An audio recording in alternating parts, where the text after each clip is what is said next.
ಗೋವಿಂದ. ಜಯ ಲಂಕೇಶ ಚಂದ್ರ ಜಯ ಗೌರವಂದ.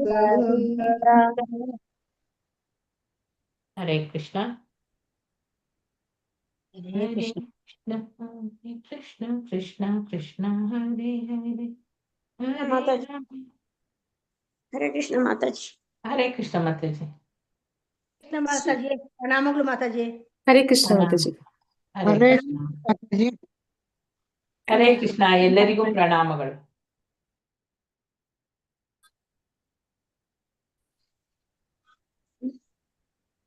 ಇಪ್ಪತ್ತ 23 ಇಂದ ಮಾತಾಜಿ. ಹೌದೌದು, 23 ಇಂದ.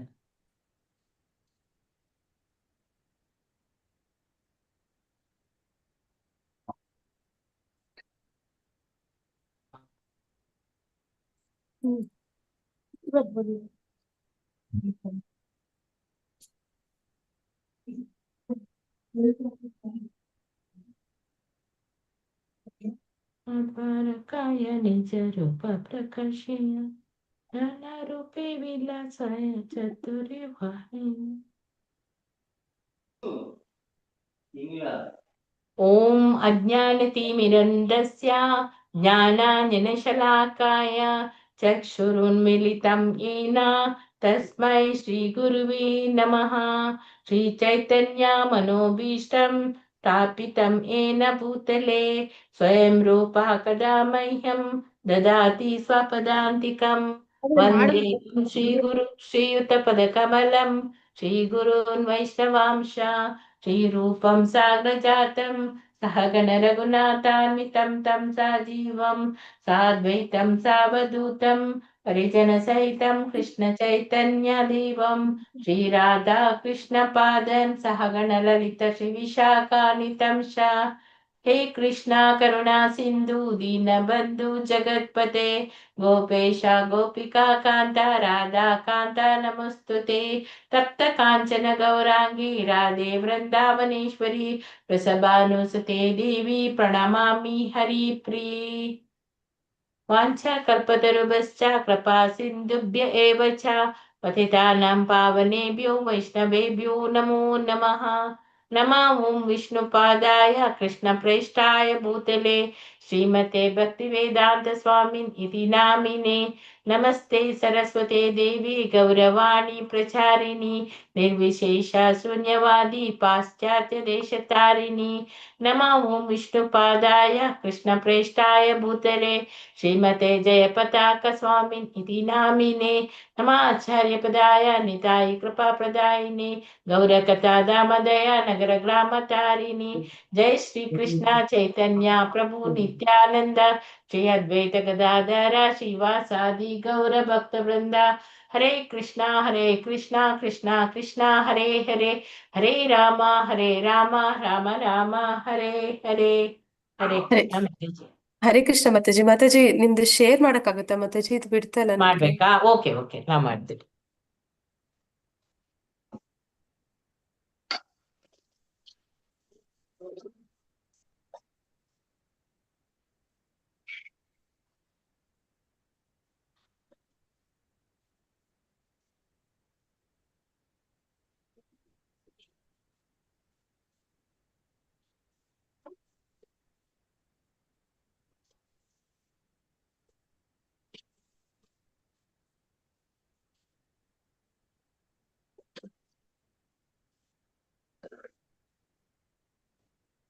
ಡೌನ್ಲೋಡ್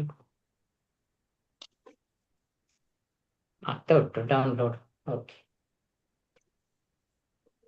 ಪುಸ್ತಕ ಇದೆಯಾ ಮಾತಾಜಿ ನಿಮ್ಮ ಹತ್ರ? ಅದು ನನ್ನ ಫೋನಲ್ಲಿ ಕಾಣ್ತಿದ್ದೆ ಮಾತಾಜಿ, ಶೇರ್ ಮಾಡಕ್ ಬಿಟ್ಟಿಲ್ಲ ಅದು. ಓಕೆ.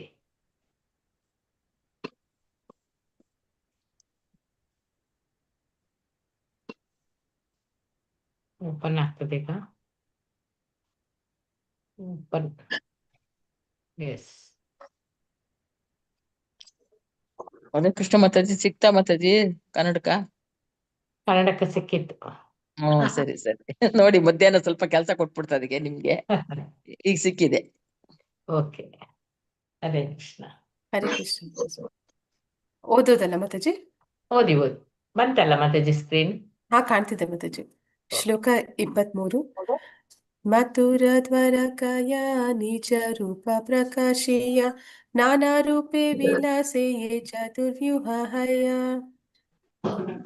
ಮಥುರ ಪರಕಾಯ ನಿಜ ರೂಪ ಪ್ರಕಾಶಿಯ ನಾನಾ ರೂಪೇ ವಿಲಾಸಾಯಿ ಚತುರ್ವ್ಯೂಹ ಪ್ರೇಮರಾಘವ್ ಮಾತಾಜಿ ನೀವೇ ಓದಿ ಸ್ಟಾರ್ಟ್ ಮಾಡಿ ಒಂದು ಅನುವಾದ ಓದಿ.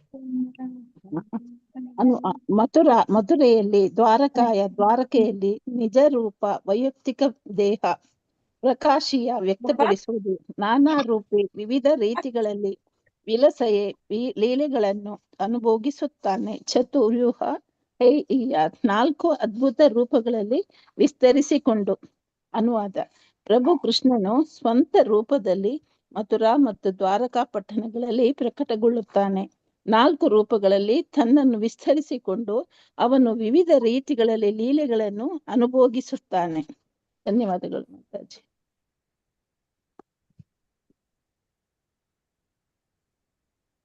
ಪ್ರಭು ಕೃಷ್ಣನು ಸ್ವಂತ ರೂಪದಲ್ಲಿ ಮಥುರಾ ಮತ್ತು ದ್ವಾರಕಾ ಪಟ್ಟಣಗಳಲ್ಲಿ ಪ್ರಕಟಗೊಳ್ಳುತ್ತಾನೆ. 4 ರೂಪಗಳಲ್ಲಿ ತನ್ನನ್ನು ವಿಸ್ತರಿಸಿಕೊಂಡು ಅವನು ವಿವಿಧ ರೀತಿಗಳಲ್ಲಿ ಲೀಲೆಗಳನ್ನು ಅನುಭೋಗಿಸುತ್ತಾನೆ. ಅಂದ್ರೆ ಇಲ್ಲಿ ಕೃಷ್ಣನ ಬಗ್ಗೆ ಹೇಳ್ತಿದ್ದಾರೆ. ಕೃಷ್ಣ ಹೇಗೆ ಅವನು ಅಂದ್ರೆ ಸ್ವಂತ ರೂಪ ಅಂದ್ರೆ ಇಲ್ಲಿ ಅವನು ಅವತಾರಿ ಅಲ್ಲ, ಅವತಾರ ಅಲ್ಲ, ಅವನು ಸ್ವತಃ ಅವತಾರಿ ಅಂದ್ರೆ ಭಗವಂತ ಅವನು ಸ್ವತಃ ತನ್ನ ನಿಜ ರೂಪದಲ್ಲಿ ಅವನು ಇಳಿದು ಬಂದಿರುವಂತದ್ದು. ಅವನು ಹೇಗೆ ಮಥುರೆಯಲ್ಲಿ ಅವನು ಜನ್ಮ ತಾಳ್ತಾನೆ, ಮತ್ತೆ ದ್ವಾರಕಾ ಪಟ್ಟಣವನ್ನ ನಿರ್ಮಾಣ ಮಾಡ್ತಾನೆ, ಅಂದ್ರೆ ಅವನ ಒಂದು ಎಲ್ಲ ಕುಟುಂಬದವರನ್ನ ರಕ್ಷಣೆ ಮಾಡೋದಕ್ಕಾಗಿ ಈ ಸ್ಥಳಗಳಲ್ಲಿ, ಈ ಒಂದು ದಿವ್ಯವಾದ ಸ್ಥಳಗಳಲ್ಲಿ ಭಗವಂತ ಅವನು ಇಲ್ಲಿ 4 ರೂಪಗಳಲ್ಲಿ ತನ್ನನ್ನು ವಿಸ್ತರಿಸಿಕೊಂಡನು ಅಂತ ಹೇಳ್ತಾ ಇದ್ದಾರೆ. ಅವನು ವಿವಿಧ ರೀತಿಗಳಲ್ಲಿ ಲೀಲೆಗಳನ್ನು ಅನುಭವಿಸುತ್ತಾನೆ, ಅಂದ್ರೆ ಅಲ್ಲಿ ಬೇರೆ ಬೇರೆ ರೂಪಗಳಲ್ಲಿ ಅವನು ವಿಸ್ತಾರಗೊಂಡ ಅಂತ ಇಲ್ಲಿ ಹೇಳ್ತಾ ಇದ್ದಾರೆ. ಹರೇ ಕೃಷ್ಣ. ಶ್ಲೋಕ 24 ವಾಸುದೇವ ಸಂಕರ್ಷಣ ಪ್ರದ್ಯುಮ್ನ ಅನಿರುದ್ಧ ಸರ್ವ ಚತುರ್ವ್ಯೂಹ ಹಂಸಿ ತುರಿಯ ವಿಶುದ್ಧ. ಹರೇ ಕೃಷ್ಣ. ಚಿತ್ರಮೋಹಿನಿ ಮಾತಾಜಿ ಓದಿ. ಹರೇ ಕೃಷ್ಣ. ಓದ್ದೆ ಮಾತಾಜಿ. ಹರೇ ಕೃಷ್ಣ. ಶ್ಲೋಕದಿಂದ ಅಲ್ವಾ ಮಾತಾಜಿ? ಹೌದು. ವಾಸುದೇವ ಸಂಕರ್ಷಣ ಪ್ರದ್ಯುಮ್ನ ಸರ್ವ ಚತುರ್ವ್ಯೂಹ ಹಂಸಿ ತುರಿಯ ವಿಶುದ್ಧ. ವಾಸುದೇವ, ಪ್ರಭು ವಾಸುದೇವ, ಪ್ರಭು ಸಂಕರ್ಷಣ, ಪ್ರದ್ಯುಮ್ನ, ಪ್ರಭು ಪ್ರದ್ಯುಮ್ನ, ಅನಿರುದ್ಧ ಮತ್ತು ಪ್ರಭು ಅನಿರುದ್ಧ, ಸರ್ವ ಚತುಹು ವ್ಯೂಹ ಇತರ ಎಲ್ಲಾ 4 ವಿಸ್ತರಣೆಗಳ ಅಂಶಿ ಅಕರ ತುರಿಯ ದಿವ್ಯ ವಿಶುದ್ಧ ಅಪ್ಪಟ. ಅನುವಾದ: ವಾಸುದೇವ, ಸಂಕರ್ಷಣ, ಪ್ರದ್ಯುಮ್ನ ಮತ್ತು ಅನಿರುದ್ಧ ಇವು ಅಧೀಮವಾದ 4 ರೂಪಗಳು. ಇವುಗಳಿಂದ ಇತರ ಎಲ್ಲಾ 4 ವಿಸ್ತರಣೆಗಳು ಪ್ರಕಟವಾದವು. ಅವುಗಳೆಲ್ಲವೂ ಶುದ್ಧ ದಿವ್ಯ ಸ್ವರೂಪದವು. ಹರೇ ಕೃಷ್ಣ ಮಾತಾಜಿ. ಹರೇ ಕೃಷ್ಣ ಮಾತಾಜಿ. ಅಂದ್ರೆ ಇಲ್ಲಿ 4 ರೂಪಗಳಲ್ಲಿ ಅವನು ದ್ವಾರಕಾ ಮತ್ತೆ ಮಥುರೆಯಲ್ಲಿ ಕಾಣಿಸ್ಕೊಂಡ ಅಂತ ಹೇಳ್ತಾ ಇದಾರಲ್ಲ, ಅದು ಯಾವ್ದು 4 ರೂಪ ಅಂತ ಇಲ್ಲಿ ಹೇಳ್ತಾ ಇದ್ದಾರೆ. ವಾಸುದೇವ, ಸಂಕರ್ಷಣ, ಪ್ರದ್ಯುಮ್ನ ಮತ್ತೆ ಅನಿರುದ್ಧ ಚತುರ್ವ್ಯೂಹ ಅಂತ ಹೇಳ್ತಾರೆ. ಈ ರೂಪದಲ್ಲಿ ಅಲ್ಲಿ ಭಗವಂತ ತನ್ನ ಲೀಲೆಗಳಲ್ಲಿ ತೊಡಗಿದ್ದ ಅಂತ. ಮತ್ತೆ ಆ ರೂಪಗಳಿಂದ ಇನ್ನೂ ಅನೇಕ ವಿಸ್ತರಣೆಗಳು ಬರುತ್ತೆ. ಅಂದ್ರೆ ಭಗವಂತನ ಸ್ವಾಂಶ ವಿಸ್ತರಣೆಗಳು ಅವೆಲ್ಲವೂ ಕೂಡ ಭಗವಂತನ ಸ್ವಾಂಶ ವಿಸ್ತರಣೆಗಳು ಅಷ್ಟು ಕೂಡ ದಿವ್ಯವಾದದ್ದು ಅಂತ ಇಲ್ಲಿ ದಿವ್ಯ ಸ್ವರೂಪ, ಶುದ್ಧ ದಿವ್ಯ ಸ್ವರೂಪ ಅಂತ ಇಲ್ಲಿ ಹೇಳ್ತಾ ಇದ್ದಾರೆ. ಹರೇ ಕೃಷ್ಣ. ಶ್ಲೋಕ 25 ಏಹಿತೀನ ಲೋಕೆ ಕೃಷ್ಣ ಕೇವಲ ಲೀಲಾಮಾಯ ನಿಜಗಣ ಏನಂತ ಹೇಳ್ತಾರೆ ಮತ್ತೆ ನಿಜಗಣ ಲಾಂಗ್ನ್ಯ ಕೇಲಿ ಅನಂತ ಸಮಯ. ಏಯಿತೀನ ಲೋಕೆ ಕೃಷ್ಣ ಕೇವಲ ಲೀಲಾಮಾಯ ನಿಜಗಣ ಲಾಂಗ ಕೇಲಿ ಅನಂತ ಸಮಯ. ಹರೇ ಕೃಷ್ಣ. ಭಾಗ್ಯಲಕ್ಷ್ಮಿ ಮಾತಾಜಿ ಓದಿ. ಹರೇ ಕೃಷ್ಣ. ಭಾಗ್ಯಲಕ್ಷ್ಮಿ. ಓದ್ತೀನಿ ಮಾತಾಜಿ. ಶ್ಲೋಕ 25 ಏಯಿತೀನ ಲೋಕೆ ಕೃಷ್ಣ ಕೇವಲ ಲೀಲಾಮಯ ನಿಜ ಗಣ ಲಾಯಿ ಕೇಲೆ ಅನಂತ ಸಮಯ. ಏಯಿ ಇವುಗಳು ತೀನ ಮೂರು ಲೋಕೆ ಸ್ಥಳಗಳಲ್ಲಿ ಕೃಷ್ಣ ಪ್ರಭು ಕೃಷ್ಣ ಕೇವಲ ಮಾತ್ರ ಲೀಲಾ ಮಯ ಲೀಲೆಗಳಿಂದ ಕೂಡಿದ ನಿಜ ಗುಣ ಲಾಹಿನಿ ತನ್ನ ವೈಯಕ್ತಿಕ ಸಹಚರರೊಡನೆ ಬೇಲೆ ಅವನು ಆಟವಾಡುತ್ತಾನೆ ಅನಂತ ಸಮಯ ಅನಂತ ಕಾಲದವರೆಗೂ. ಅನುವಾದ ಶ್ರೀಲ ಪ್ರಭುಪಾದರಿಗೆ ಜಯವಾಗಲಿ. ಈ ಮೂರು ಸ್ಥಳಗಳಲ್ಲಿ ಮಾತ್ರ ದ್ವಾರಕಾ, ಮಥುರಾ ಮತ್ತು ಗೋಕುಲ ಲೀಲಾ ವಿಹಾರಿಯಾದ ಪ್ರಭು ಕೃಷ್ಣನು ತನ್ನ ಆಪ್ತ ಸಂಗಾತಿಯೊಡನೆ ಅನಂತ ಲೀಲೆಗಳನ್ನು ಹಾಡುತ್ತಾನೆ. ಹರೇ ಕೃಷ್ಣ ಮಾತಾಜಿ. ಮೇಲ್ ಮಾಡಿ ಮಾತಾಜಿ ಸ್ವಲ್ಪ. ಅಷ್ಟೇ ಇರೋದು. ಅಷ್ಟೇ ಇರೋದು ಮಾತಾಜಿ. ಹರೇ ಕೃಷ್ಣ. ಅಷ್ಟೇನಾ ಮಾತಾಜಿ? ಸೊ ಇಲ್ಲಿ ಏನಂತ ಹೇಳ್ತಾ ಇದಾರೆ ಅಂದ್ರೆ, ಭಗವಂತ ವೈಕುಂಠ ಲೋಕಗಳಿಗಿಂತ ಉತ್ತಮವಾದದ್ದು ಯಾವುದು ಅಂದ್ರೆ ದ್ವಾರಕಾ, ಮಥುರಾ, ಬೃಂದಾವನ, ಈ ಗೋಕುಲ ಇವೆಲ್ಲ ಹೇಳ್ತಾರೆ. ಆದ್ರೆ ಅದರಲ್ಲಿ ಅದಕ್ಕಿಂತ ಹೆಚ್ಚು ಯಾವುದು ಪ್ರಮುಖವಾದದ್ದು ಅಂತ ಹೇಳುವಾಗ ದ್ವಾರಕಾಗಿಂತ ಮಥುರಾಗಿಂತ ಗೋಕುಲ. ಹೀಗೆ ಭಗವಂತ ಈ ಸ್ಥಳಗಳಲ್ಲಿ ಆಯ್ಕೆ ಮಾಡ್ಕೊಂಡಿದ್ದಾನೆ. ಆ ಸ್ಥಳಗಳು ಅವನಿಗೆ ಅತ್ಯಂತ ಪ್ರಿಯವಾದವು. ಆದ್ರೆ ಇದು ಭೂಮಿಯ ಒಂದು ಭಾಗ ಅಂತಲ್ಲ, ಇದು ಸ್ವತಃ ಗೋಲೋಕದಿಂದ ಭಗವಂತ ಭೂಮಿಗೆ ತಾನು ಲೀಲೆಗಳನ್ನ ಮಾಡುವಾಗ ಆ ಗೋಲೋಕವನ್ನ ಭೂಮಿ ಮೇಲೆ ತಂದಂತಹ ಸ್ಥಳಗಳು, ಪವಿತ್ರವಾದ ಸ್ಥಳಗಳು. ಇಲ್ಲಿ ಕೃಷ್ಣ ಅವನೇನ್ ಮಾಡ್ತಾ ಇದ್ದಾನೆ ಅಂದ್ರೆ ತನ್ನ ಸಂಗಾತಿಗಳ ಜೊತೆಗೂಡಿ ಅನಂತ ಲೀಲೆಗಳನ್ನ ಮಾಡ್ತಾ ಇದ್ದಾನೆ ಅಂತ. ಅಂದ್ರೆ ಭಗವಂತ ಅಲ್ಲಿ ತನ್ನ ಆಪ್ತ ಭಕ್ತರು ಅವರನ್ನ ಸಂತೋಷಪಡಿಸೋದಕ್ಕೆ ಅನೇಕ ಲೀಲೆಗಳಲ್ಲಿ ಅವನು ತೊಡಗಿದ್ದಾನೆ ಅನ್ನೋದನ್ನ ಇಲ್ಲಿ ತಿಳಿಸ್ತಾ ಇದ್ದಾರೆ. ಶ್ಲೋಕ 26. ಪರವ್ಯೋಮತ್ಯೇಕರಿ ಸ್ವರೂಪ ಪ್ರಕಾಶ ನಾರಾಯಣ ರೂಪಿ ಕರೇನ ವಿವಿಧ ವಿಲಾಸ. ಹರೇ ಕೃಷ್ಣ. ಲಕ್ಷ್ಮೀ PM ಮಾತಾಜಿ ಓದಿ. ಕೃಷ್ಣ ಮಾತಾಜಿ ಓದ್ತೀನಿ. ಶ್ಲೋಕ 26. ಪರವ್ಯೋಮ ಮಧ್ಯಕರಿ ಸ್ವರೂಪ ಪ್ರಕಾಶ ನಾರಾಯಣ ರೂಪ ಕರೇನ ವಿವಿಧ ವಿಲಾಸ. ಪರಮವ್ಯೋಮದ ಮಧ್ಯದಲ್ಲಿ ಕರಿ ಮಾಡುವುದು, ಸ್ವರೂಪ ಪ್ರಕಾಶ ನನ್ನ ಗುರುತನ್ನು ಪ್ರಕಟಪಡಿಸುವುದು. ನಾರಾಯಣ ರೂಪೆ ಪ್ರಭು ನಾರಾಯಣನ ರೂಪ ಕರೇನ ಮಾಡುತ್ತಾನೆ. ವಿವಿಧ ವಿಲಾಸ ನಾನಾ ಬಗೆಯ ಲೀಲೆಗಳು. ಅನುವಾದ: ಪರವ್ಯೋಮದ ವೈಕುಂಠ ಲೋಕಗಳಲ್ಲಿ ಪ್ರಭುವು ತನ್ನ ನಾರಾಯಣ ರೂಪದಲ್ಲಿ ಪ್ರಕಟವಾಗಿ ನಾನಾ ಬಗೆಯ ಲೀಲೆಗಳನ್ನು ಪ್ರದರ್ಶಿಸುತ್ತಾನೆ. ಧನ್ಯವಾದಗಳು ಮಾತಾಜಿ. ಹರೇ ಕೃಷ್ಣ. ಧನ್ಯವಾದಗಳು ಮಾತಾಜಿ. ಹರೇ ಕೃಷ್ಣ. ಇಲ್ಲಿ ವೈಕುಂಠ ಲೋಕಗಳು ಅಂದ್ರೆ ಈ ಒಂದು ಲೌಕಿಕ ಜಗತ್ತಿನ ಆಚೆ, ಈ ಬ್ರಹ್ಮಾಂಡದ ಆಚೆ ವೈಕುಂಠ ಲೋಕಗಳಿದೆ, ಆಧ್ಯಾತ್ಮಿಕ ಜಗತ್ತಿದೆ, ತ್ರಿಪಾದ ವಿಭೂತಿ. ಅಲ್ಲಿ ಅನೇಕ ವೈಕುಂಠ ಲೋಕಗಳಿವೆ. ಆ ಲೋಕಗಳಲ್ಲಿ ಭಗವಂತ ಸದಾ ತನ್ನದೇ ಆದಂತಹ ಒಂದು ಲೀಲೆಗಳಲ್ಲಿ ತೊಡಗಿರ್ತಾನೆ. ಅಂದ್ರೆ ಅಲ್ಲಿ ನರಸಿಂಹನಾಗಿ, ರಾಮನಾಗಿ, ಮತ್ತೆ ಇನ್ನೂ ಅನೇಕ ವಾಮನನಾಗಿ, ಇನ್ನು ಅನೇಕ ರೂಪಗಳಲ್ಲಿ ಅವನ ಲೀಲೆಗಳು ಅದು ಸದಾ ನಡೀತಾ ಇರುತ್ತೆ. ಹಾಗೆ ಇಲ್ಲಿ ಹೇಳ್ತಾ ಇದ್ದಾರೆ, ಪರವ್ಯೋಮ ವೈಕುಂಠ ಲೋಕದಲ್ಲಿ ಭಗವಂತ ನಾರಾಯಣನ ರೂಪದಲ್ಲಿ ಪ್ರಕಟವಾಗ್ತಾನೆ, ಮತ್ತೆ ಅಲ್ಲಿ ತನ್ನ ಒಂದು ಲೀಲೆಗಳನ್ನ ಪ್ರದರ್ಶನ ಮಾಡ್ತಾನೆ ಅಂತ ಇಲ್ಲಿ ತಿಳಿಸ್ತಾ ಇದ್ದಾರೆ. ಹರೇ ಕೃಷ್ಣ. ಶ್ಲೋಕ 27 ಮತ್ತೆ 28.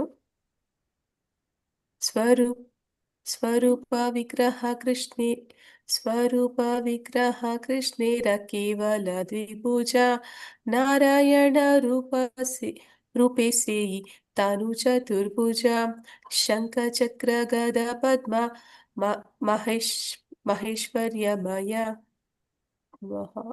ಐಶ್ವರ್ಯಮಯ ಶ್ರೀ ಪುನೀಲ ಶಕ್ತಿ ಯಾರ ಚರಣ ಸೇವಯ.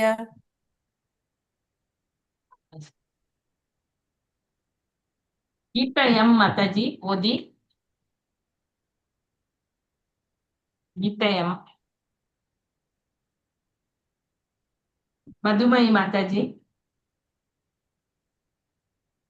ಹರೇ ಕೃಷ್ಣ. ಲಲಿತಾ ಮಾತಾಜಿ ಹರೇ ಕೃಷ್ಣ ಮಾತಾಜಿ. ಓದಿ. ಕೃಷ್ಣ.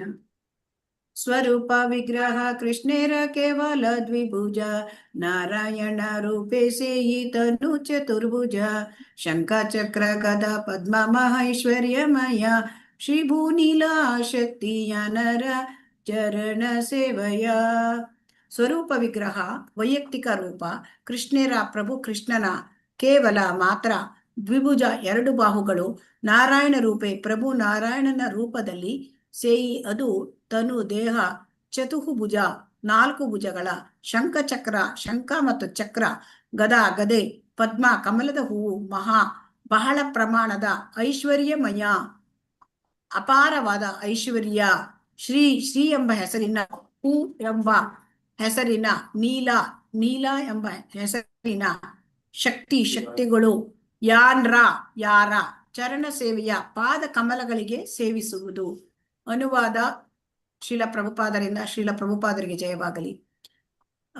ಕೃಷ್ಣನ ಸ್ವಂತ ರೂಪದಲ್ಲಿ 2 ಬಾಹುಗಳು ಮಾತ್ರ ಇವೆ. ಆದರೆ ಪ್ರಭು ನಾರಾಯಣನ ರೂಪದಲ್ಲಿ ಅವನಿಗೆ 4 ಬಾಹುಗಳಿವೆ. ಪ್ರಭು ನಾರಾಯಣನು ಶಂಖ, ಚಕ್ರ, ಗದೆ ಮತ್ತು ಕಮಲ ಪುಷ್ಪವನ್ನು ಹಿಡಿದುಕೊಂಡಿರುತ್ತಾನೆ. ಅವನಲ್ಲಿ ಅಪಾರವಾದ ಸಂಪತ್ತಿದೆ. ಶ್ರೀ, ಭೂ ಮತ್ತು ನೀಲ ಎಂಬ ಶಕ್ತಿಗಳು ಅವನ ಪಾದ ಕಮಲಗಳಲ್ಲಿ ಸೇವೆ ಸಲ್ಲಿಸುತ್ತಿವೆ. ಭಾವಾರ್ಥ: ಶ್ರೀಲ ಪ್ರಭುಪಾದರಿಂದ ಶ್ರೀಲ ಪ್ರಭುಪಾದರಿಗೆ ಜಯವಾಗಲಿ. ವೈಷ್ಣವ ಪಂಥದ ರಾಮಾನುಜ ಮತ್ತು ಮಧ್ವ ಶಾಖೆಗಳಲ್ಲಿ ಶ್ರೀ, ಭೂ ಮತ್ತು ನೀಲಾ ಶಕ್ತಿಗಳನ್ನು ಕುರಿತ ವ್ಯಾಪಕವಾದ ವರ್ಣನೆಗಳಿವೆ. ಬಂಗಾಳಿಯಲ್ಲಿ ನೀಲಾಶಕ್ತಿಯನ್ನು ಕೆಲವು ಸಲ ಲೀಲಾಶಕ್ತಿ ಎಂದು ಕರೆಯುವುದುಂಟು. ವೈಕುಂಠದಲ್ಲಿರುವ ಚತುರ್ಭುಜ ನಾರಾಯಣನ ಸೇವೆಗಾಗಿ ಈ 3 ಶಕ್ತಿಗಳನ್ನು ನೇಮಿಸಲಾಗಿದೆ. ಭೂತಯೋಗಿ, ಸರಯೋಗಿ ಮತ್ತು ಭ್ರಾಂತಯೋಗಿ ಎಂಬ 3 ಆಳ್ವಾರರು ಗೆಹಲಿ ಎಂಬ ಹಳ್ಳಿಯಲ್ಲಿ ಒಬ್ಬ ಬ್ರಾಹ್ಮಣನ ಮನೆಯಲ್ಲಿ ಆಶ್ರಯ ಪಡೆದಾಗ ನಾರಾಯಣನನ್ನು ಪ್ರತ್ಯಕ್ಷವಾಗಿ ಹೇಗೆ ಕಂಡರು ಎಂಬುದಕ್ಕೆ ಸಂಬಂಧಿಸಿದಂತೆ ಶ್ರೀ ಸಂಪ್ರದಾಯದ ಪ್ರಪನ್ನಾಮೃತವು ನಾರಾಯಣನನ್ನು ಹೀಗೆ ವರ್ಣಿಸುತ್ತದೆ. ತಾಕ್ಷಾದಿರೂಢಂ ತಡಿತ್ ಅಂಬುದಾಂಭಂ ಲಕ್ಷ್ಮೀಧರಂ ವಕ್ಷಸಿ ಪಂಕಜಾಕ್ಷಂ ಹಸ್ತದ್ವಯೇ ಶೋಭಿತ ಶಂಖಚಕ್ರಂ ವಿಷ್ಣುರ್ದದೃಶರ್ ಭಗವಂತಮಾದ್ಯಂ ಅಜಾನುಬಾಹುಂ ಕಮನೀಯ ಗಾತ್ರಂ ಪಾರ್ಶ್ವದ್ವಯೇ ಶೋಭಿತ ಭೂಮಿ ನೀಲಂ ಪೀತಾಂಬರಾಭೂಷಣ ಭೂಷಿತಾಂಗಂ ಚತುರ್ಭುಜಂ ಚಂದನರುಷಿತಾಂಗಂ. ದೇವೋತ್ತಮ ಪರಮಪುರುಷನಾದ ಪಂಕಜಾಕ್ಷನ ಪ್ರಭು ವಿಷ್ಣುವು ಐಶ್ವರ್ಯ ದೇವತೆಯಾದ ಲಕ್ಷ್ಮಿಯನ್ನು ತನ್ನ ಎದೆಗೆ ಅಪ್ಪಿಕೊಂಡು ಗರುಡನ ಮೇಲೆ ಆರೂಢನಾಗಿರುವುದನ್ನು ಅವರು ನೋಡಿದರು. ಥಳಥಳಿಸುವ ಮಿಂಚಿನಿಂದ ಒಡಗೂಡಿದ ಮಳೆಗಾಲದ ನೀಲ ಮೇಘದಂತೆ, ಮೇಲೆ ಮಾಡಿ ಮಾತಾಜಿ ಸ್ವಲ್ಪ, ನೀಲ ಮೇಘದಂತೆ ಅವನು ತೋರುತ್ತಿದ್ದನು. ಚತುರ್ಭುಜನಾದ ಅವನು ತನ್ನ 2 ಕೈಗಳಲ್ಲಿ ಶಂಖ ಮತ್ತು ಚಕ್ರವನ್ನು ಹಿಡಿದಿದ್ದನು. ಅವನ ಬಾಹುಗಳು ಮೊಣಕಾಲಿನವರೆಗೆ ಚಾಚಿದ್ದವು. ಅವನ ಚಲುವಾದ ಅಂಗಾಂಗಗಳಿಗೆ ಚಂದನವನ್ನು ಲೇಪಿಸಲಾಗಿತ್ತು. ಅವನು ಉಜ್ವಲವಾದ ಆಭರಣಗಳನ್ನು ಧರಿಸಿದ್ದನು. ಪೀತಾಂಬರವನ್ನು ತೊಟ್ಟಿದ್ದನು. ಅವನ 2 ಪಾರ್ಶ್ವಗಳಲ್ಲೂ ಅವನ ಶಕ್ತಿಯಾದ ಭೂಮಿ ಮತ್ತು ನೀಲ ನಿಂತಿದ್ದರು. ಸೀತೋಪನಿಷತ್ ಗ್ರಂಥದಲ್ಲಿ ಶ್ರೀ, ಭೂ ಮತ್ತು ನೀಲಾ ಶಕ್ತಿಗಳನ್ನು ಕುರಿತು ಕೆಳಕಂಡ ಪ್ರಸ್ತಾವವಿದೆ. ಮಹಾಲಕ್ಷ್ಮೀ ದೇವೇಶಸ್ಯ ಭಿನ್ನ ರೂಪ ಚೇತನಾತ್ಮಿಕಾ ಸಾ ದೇವಿ ತ್ರಿವಿಧಾ ಭವತಿ. ಶಕ್ತಿ ಆತ್ಮನ ಇಚ್ಛಾ ಶಕ್ತಿ ಕ್ರಿಯಾ ಶಕ್ತಿ ಸಾಕ್ಷಾತ್ ಶಕ್ತಿರಿತಿ ಇಚ್ಛಾ ಶಕ್ತಿ ತ್ರಿವಿಧಾ ಭವತಿ. ಶ್ರೀ ಭೂಮಿ ನೀಲಾತ್ಮಿಕಾ. ಸ್ವಲ್ಪ ಹರೇ ಕೃಷ್ಣ ಮಾತಾಜಿ, ಧನ್ಯವಾದಗಳು. ಇನ್ನೊಬ್ಬರಿಗೆ ಕೊಡೋಣ. ಧನ್ಯವಾದ. ಹರೇ ಕೃಷ್ಣ. ಧನ್ಯವಾದಗಳು ಮಾತಾಜಿ. ಗಾಯತ್ರಿ ದೇವಿ ಮಾತಾಜಿ ಓದಿ. ಹರೇ ಕೃಷ್ಣ ಮಾತಾಜಿ. ಹರೇ ಕೃಷ್ಣ. ಮಧ್ವಾಚಾರ್ಯ ಅಲ್ಲಿಂದ ಮಾತಾಜಿ. ಪ್ರಭುವಿನ ಪರಮೋಚ್ಚ. ಓಕೆ, ಹರೇ ಕೃಷ್ಣ. ಪ್ರಭುವಿನ ಪರಮೋಚ್ಚ ಶಕ್ತಿಯಾದ ಮಹಾಲಕ್ಷ್ಮಿಯನ್ನು ನಾನಾ ವಿಧಗಳಲ್ಲಿ ಪರಿಭಾವಿಸಬಹುದು.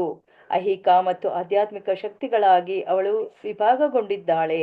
ಈ 2 ಲಕ್ಷಣಗಳಲ್ಲೂ ಅವಳು ಇಚ್ಛಾಶಕ್ತಿಯಾಗಿ, ಕ್ರಿಯಾಶಕ್ತಿಯಾಗಿ ಮತ್ತು ಅಂತರಂಗ ಶಕ್ತಿಯಾಗಿ ಕಾರ್ಯ ಮಾಡುತ್ತಾಳೆ. ಇಚ್ಛಾಶಕ್ತಿಯು ಮತ್ತೆ ಶ್ರೀ, ಭೂ ಮತ್ತು ನೀಲಾ ಎಂದು 3 ಭಾಗಗಳಾಗಿ ವಿಭಾಗವಾಗಿವೆ. ಮಧ್ವಾಚಾರ್ಯರು ಭಗವದ್ಗೀತೆಯನ್ನು 4.6 ಕುರಿತ ತಮ್ಮ ವ್ಯಾಖ್ಯಾನದಲ್ಲಿ ಅಪೌರುಷೇಯ ಧರ್ಮಗ್ರಂಥಗಳಿಂದ ಉದ್ಧರಿಸುತ್ತಾ ಮಾಯಾಶಕ್ತಿ ದುರ್ಗಾ ಎಂದು ಗ್ರಹಿಸಲಾದ ಐಹಿಕ ಪ್ರಕೃತಿಯ ಮಾತೆಗೆ ಶ್ರೀ, ಭೂ ಮತ್ತು ನೀಲಾ ಎಂದು 3 ವಿಭಾಗಗಳಾಗಿವೆ ಎಂದು ಹೇಳಿದ್ದಾರೆ. ಆಧ್ಯಾತ್ಮಿಕ ಸಾಮರ್ಥ್ಯದಲ್ಲಿ ದುರ್ಬಲರಾದವರಿಗೆ ಅವಳು ಮಾಯಾಶಕ್ತಿ, ಏಕೆಂದರೆ ಅಂತಹ ಶಕ್ತಿಗಳು ಪ್ರಭು ವಿಷ್ಣುವಿನ ಸೃಷ್ಟಿಸಲ್ಪಟ್ಟ ಶಕ್ತಿಗಳು. ಪ್ರತಿಯೊಂದು ಶಕ್ತಿಯು ಅನಂತನೊಡನೆ ನೇರ ಸಂಬಂಧವನ್ನು ಹೊಂದಿಲ್ಲದಿದ್ದರೂ ಅವು ಪ್ರಭುವಿನ ಅಧೀನ ಶಕ್ತಿಗಳು, ಏಕೆಂದರೆ ಪ್ರಭುವೇ ಎಲ್ಲಾ ಶಕ್ತಿಗಳ ಒಡೆಯ. ತಮ್ಮ ಭಗವತ್ ಸಂದರ್ಭದಲ್ಲಿ ಶ್ಲೋಕ 80 ಶ್ರೀಲ ಜೀವ ಗೋಸ್ವಾಮಿ ಪ್ರಭು ಹೀಗೆ ಹೇಳುತ್ತಾರೆ.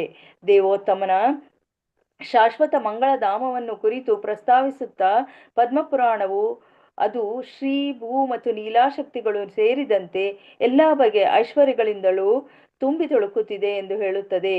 ದೇವೋತ್ತಮ ದಿವ್ಯ ನಾಮ ಮತ್ತು ರೂಪವನ್ನು ಕುರಿತು ಚರ್ಚಿಸುತ್ತಾ ಮಹಾಸಂಹಿತ ಗ್ರಂಥವು ದಿವ್ಯಗಳಿಗೆ ಸಂಬಂಧಿಸಿದಂತೆ ಪರಮಾತ್ಮನ ಶಕ್ತಿಯು ದುರ್ಗಾ ಎಂದು ಪ್ರಸ್ತಾವಿಸುತ್ತದೆ. ಅಂತರಂಗ ಶಕ್ತಿಯು ಅವನ ವೈಯಕ್ತಿಕ ವಿಚಾರಗಳಲ್ಲಿ ಕಾರ್ಯ ಮಾಡುತ್ತದೆ. ಐಹಿಕ ಶಕ್ತಿಯ 3 ಗುಣಗಳಲ್ಲಿ ಪ್ರಕಟವಾಗುತ್ತದೆ.